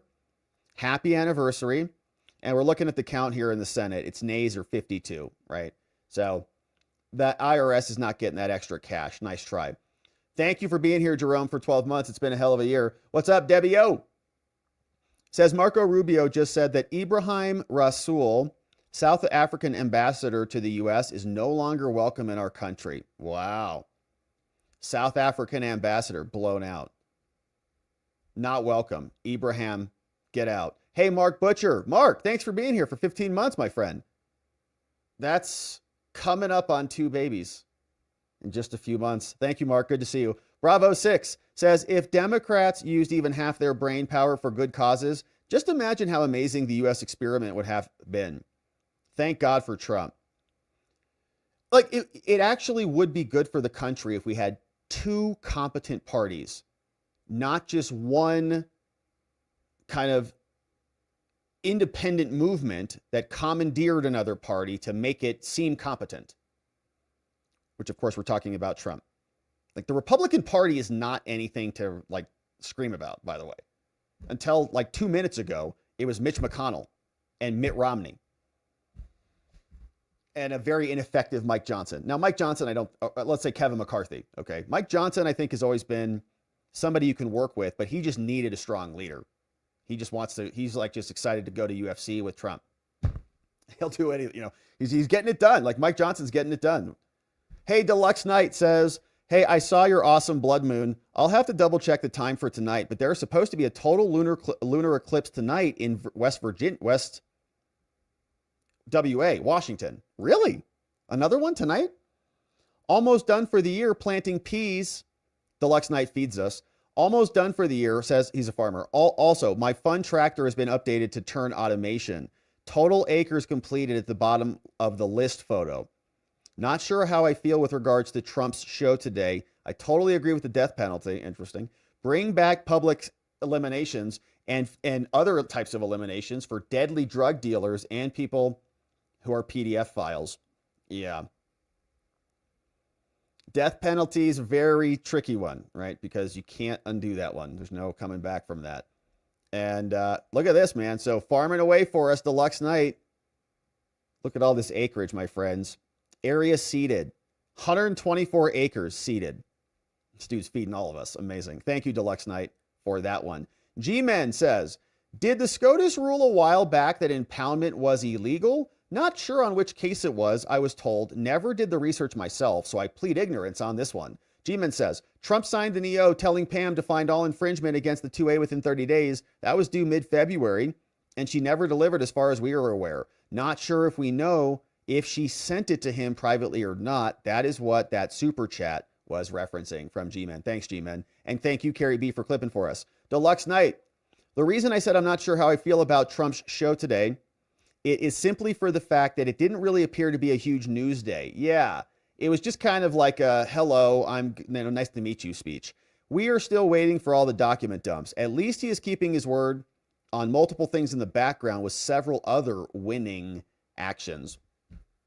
Yeah, and we'll see. We'll see if more is coming. I really have my doubts about the Epstein stuff, and the JFK stuff, and the RFK stuff. So we'll see. Rub some dirt on it. What's up, Rob? I'm looking forward to more from the Sea Star.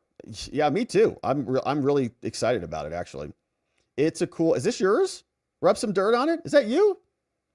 Are you on the app, man? There's a whole community on there, so we'll have to follow each other. If you're on Sea Star. And you look me up. I'm Robert G on there. Okay, let's connect on there. We can share photos. Rub some dirt. Hey, Tanner. What's up, Tanner? Says, Sir Robert, you are amazingness. Thank you, Tanner B. Appreciate you, my man. Thank you for that. Thanks for being here. And fist bump right back at you.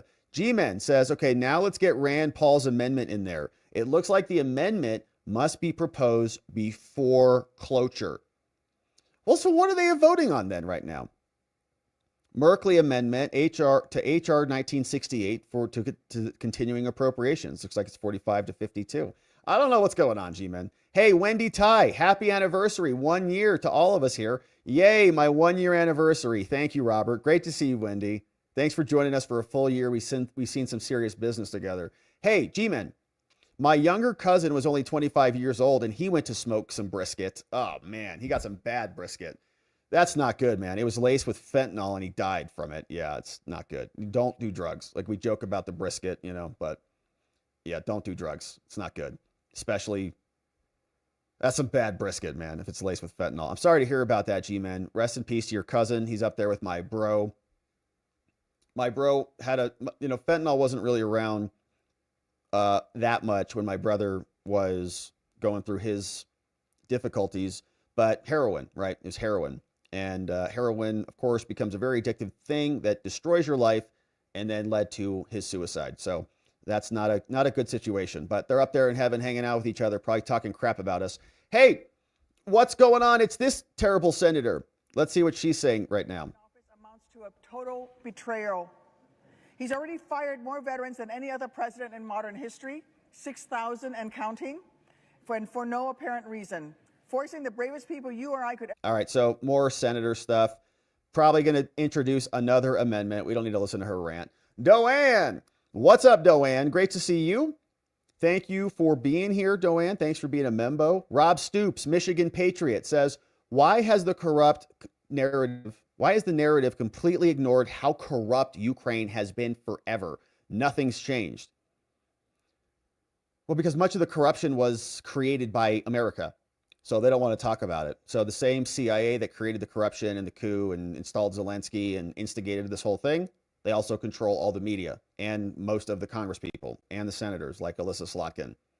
So that's why they ignored it. G-Men, they're making fentanyl look just like M&Ms now. I had to tell my 10-year-old daughter that she is not allowed to take any M&Ms or any type of candy at all from anybody, not even from her friends. To make up for it, I told her I'd buy her whatever candy she wanted that day. Now, I don't particularly want to buy her candy, but she'll still be alive. Yeah.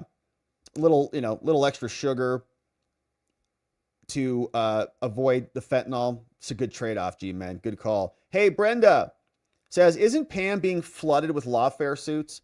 Yeah, she is. The DOJ is. They have to respond to a lot of this stuff, but it's a giant agency. They've got a ton of attorneys. So putting a team on these other documents or creating some really good energy around J6, like J6 is the easiest one of all of them. Okay, fine. Epstein files, that was CIA. You can't release it. Fine. You can't release the JFK stuff because it's already been deleted from 50 years ago. Fine. But the January 6th stuff is fresh. It's still on the hard drives. Okay, just go give me the files.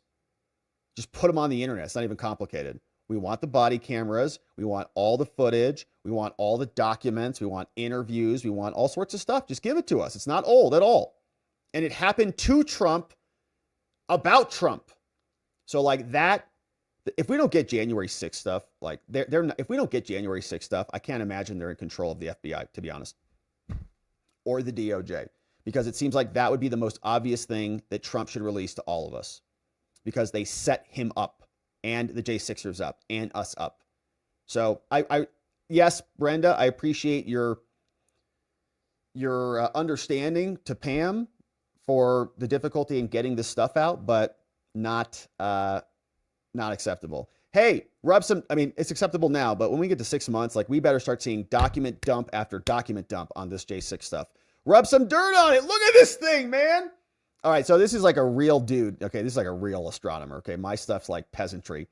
I look like a peasant compared to this guy. All right, so rub some dirt on it. See this thing? But man, you were battling with the clouds too. I was battling with them. I was in and out. I caught just that brief window, and I caught it. So mine, I don't know what a rig like this costs. I know thousands of dollars, I'm sure, but that's legit. Mine is like this little portable little thing. It's very cool. Honestly, it was very accessible to me. And I don't know that I would have gotten any telescope if I would have had to go through a learning curve like that. But now that I've got this little intro thing, and the Sea Star is like this little thing. It's super cool.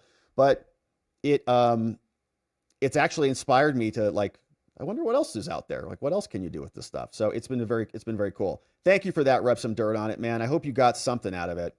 But cool to see you out there, man. How cool is that? Love it. Very cool. Hey, Clint does improv. Amazing. Over on Rumble says, hey, Rob, love the show. I'm a huge legal junkie and your show is a great fix. Amazing, Clint. I started streaming on Rumble and YouTube a few months back. I'm a scam baiter and I waste scammers' time and I collect info. That's awesome. Okay, so check. It sounds like a great stream and you're over on Rumble. I see that. Clint does improv. So on Rumble and on YouTube, sounds like a great one. Those can be pretty funny too. I think there was that one where like, he's about to transfer. He's got like this Indian scammer on there. He's like, he's about to transfer like $500 to the guy. He's like, okay, just click this one button and it's going to click. And then he like clicks redeem. And so he gets the money, not the scammer. And the scammer just goes nuts. Oh, why did you do that? It's hilarious. G-Men. I don't know if it's real or not. Hilarious. G-Men. I'm not particularly for the death penalty because I don't trust the government at all. That's my take on it is, let me read it. But when it comes to school shooters, I could be convinced. I think it should be in the public square and mandatory to watch. So in other words, dissuade other potential school shooters because you punish the school shooters aggressively. But most of them kind of eliminate themselves, right? Most of the time. So G-Men, yeah, I think the thing with the death penalty is you're relying on a very broken government to adjudicate these things.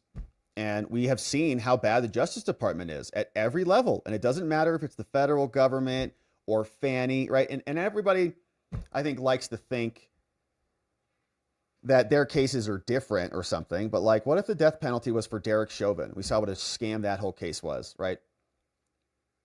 Or for J6ers. Like, how many J6ers would the Democrats, like, what if you get the death penalty for seditious conspiracy? They would have offed all the Proud Boys immediately. So it's just, it's a very, life is very sacred. And I think there's a little bit more consistency. Like, if you're going to be a pro-life person and like all life is valuable and we should, be very, very careful with it, I think it's a little bit more consistent, even when you're talking about the, prospective criminals, because our country has definitely killed innocent people. And it's a sick thing to think about that, like dead, sick.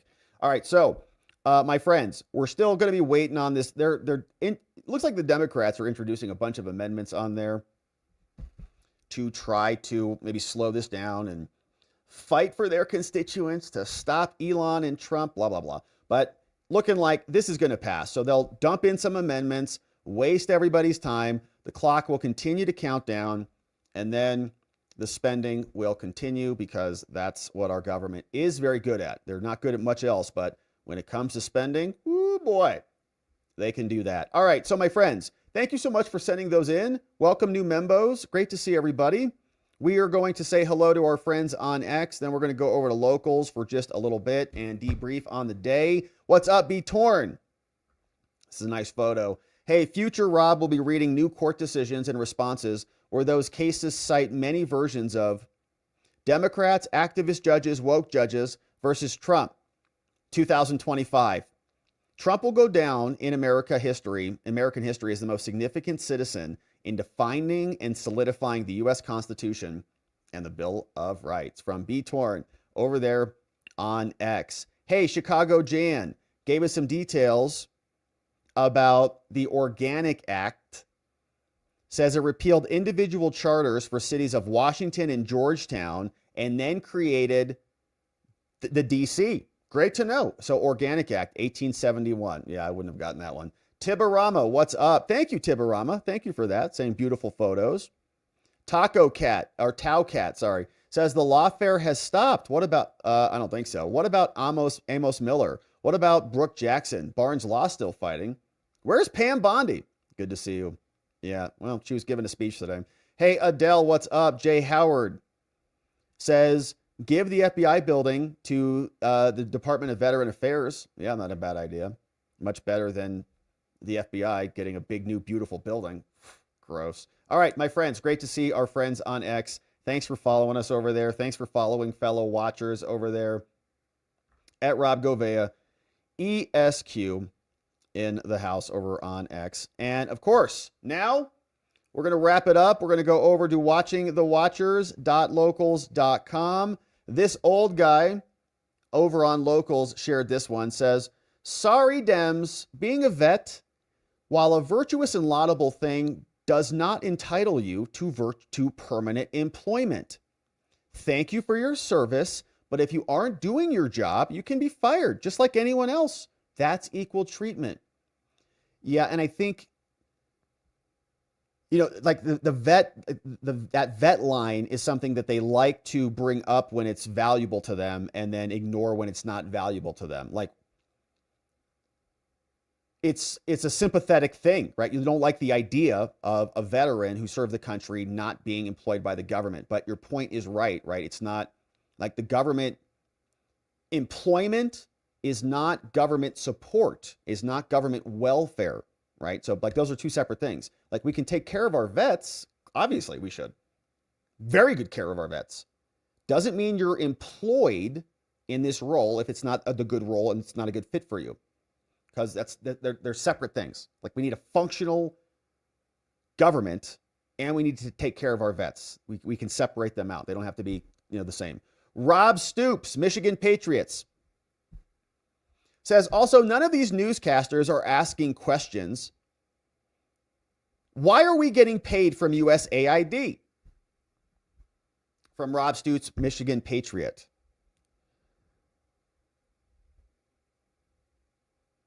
Scott Jennings, I don't think Scott Jennings, he's on CNN. Scott Jennings, I think, does a great job. But the rest of the people on that show do sound like they're constantly regurgitating talking points, Rob Stoops. There's no question about that one. All right, so my friends, what a beautiful day it is. And it's been an amazing Friday. Thanks for joining us a little bit early on the day, but glad we got to go through that live together. And we'll see if Pam and Kash and others come out swinging with some good deliverables. We want some action on some of the other issues about Trump's malicious prosecutions, the January 6th fake insurrection, the Epstein, JFK, government-operated scams that were created by corrupt bureaucrats. We want the truth on that. So hopefully we get it. Now, my friends, we're going to leave it there. We're going over to watchingthewatchers.locals.com. We're going to hang out, debrief, and unpack. Tomorrow, Membos, we are coming back here for our Saturday stream. That is 9 a.m. Pacific, noon Eastern time for the Saturday morning show. We'll see what is in store. Maybe cover the Supreme Court amicus and whatever else is percolating on the day. We can't wait to do it. We want to thank our mods and our meme smiths for modding the fort down for us. K-Bean, Donut, Carrie B, Playing Hooky, Dog Digger, and Janek, keeping things oh so nice and beautiful and orderly around here. But my friends, that is going to be it for us on the day. Thanks for joining us this week. Thanks for subscribing. Thanks for becoming members and for liking the video. We really appreciate you joining us as we get to go through all of this stuff together. And we're just warming up. The winning will continue. But we'll unplug right now for the weekend. We'll get outside, get some fresh air, or maybe stay inside and stay safe, depending on where you're at in the country.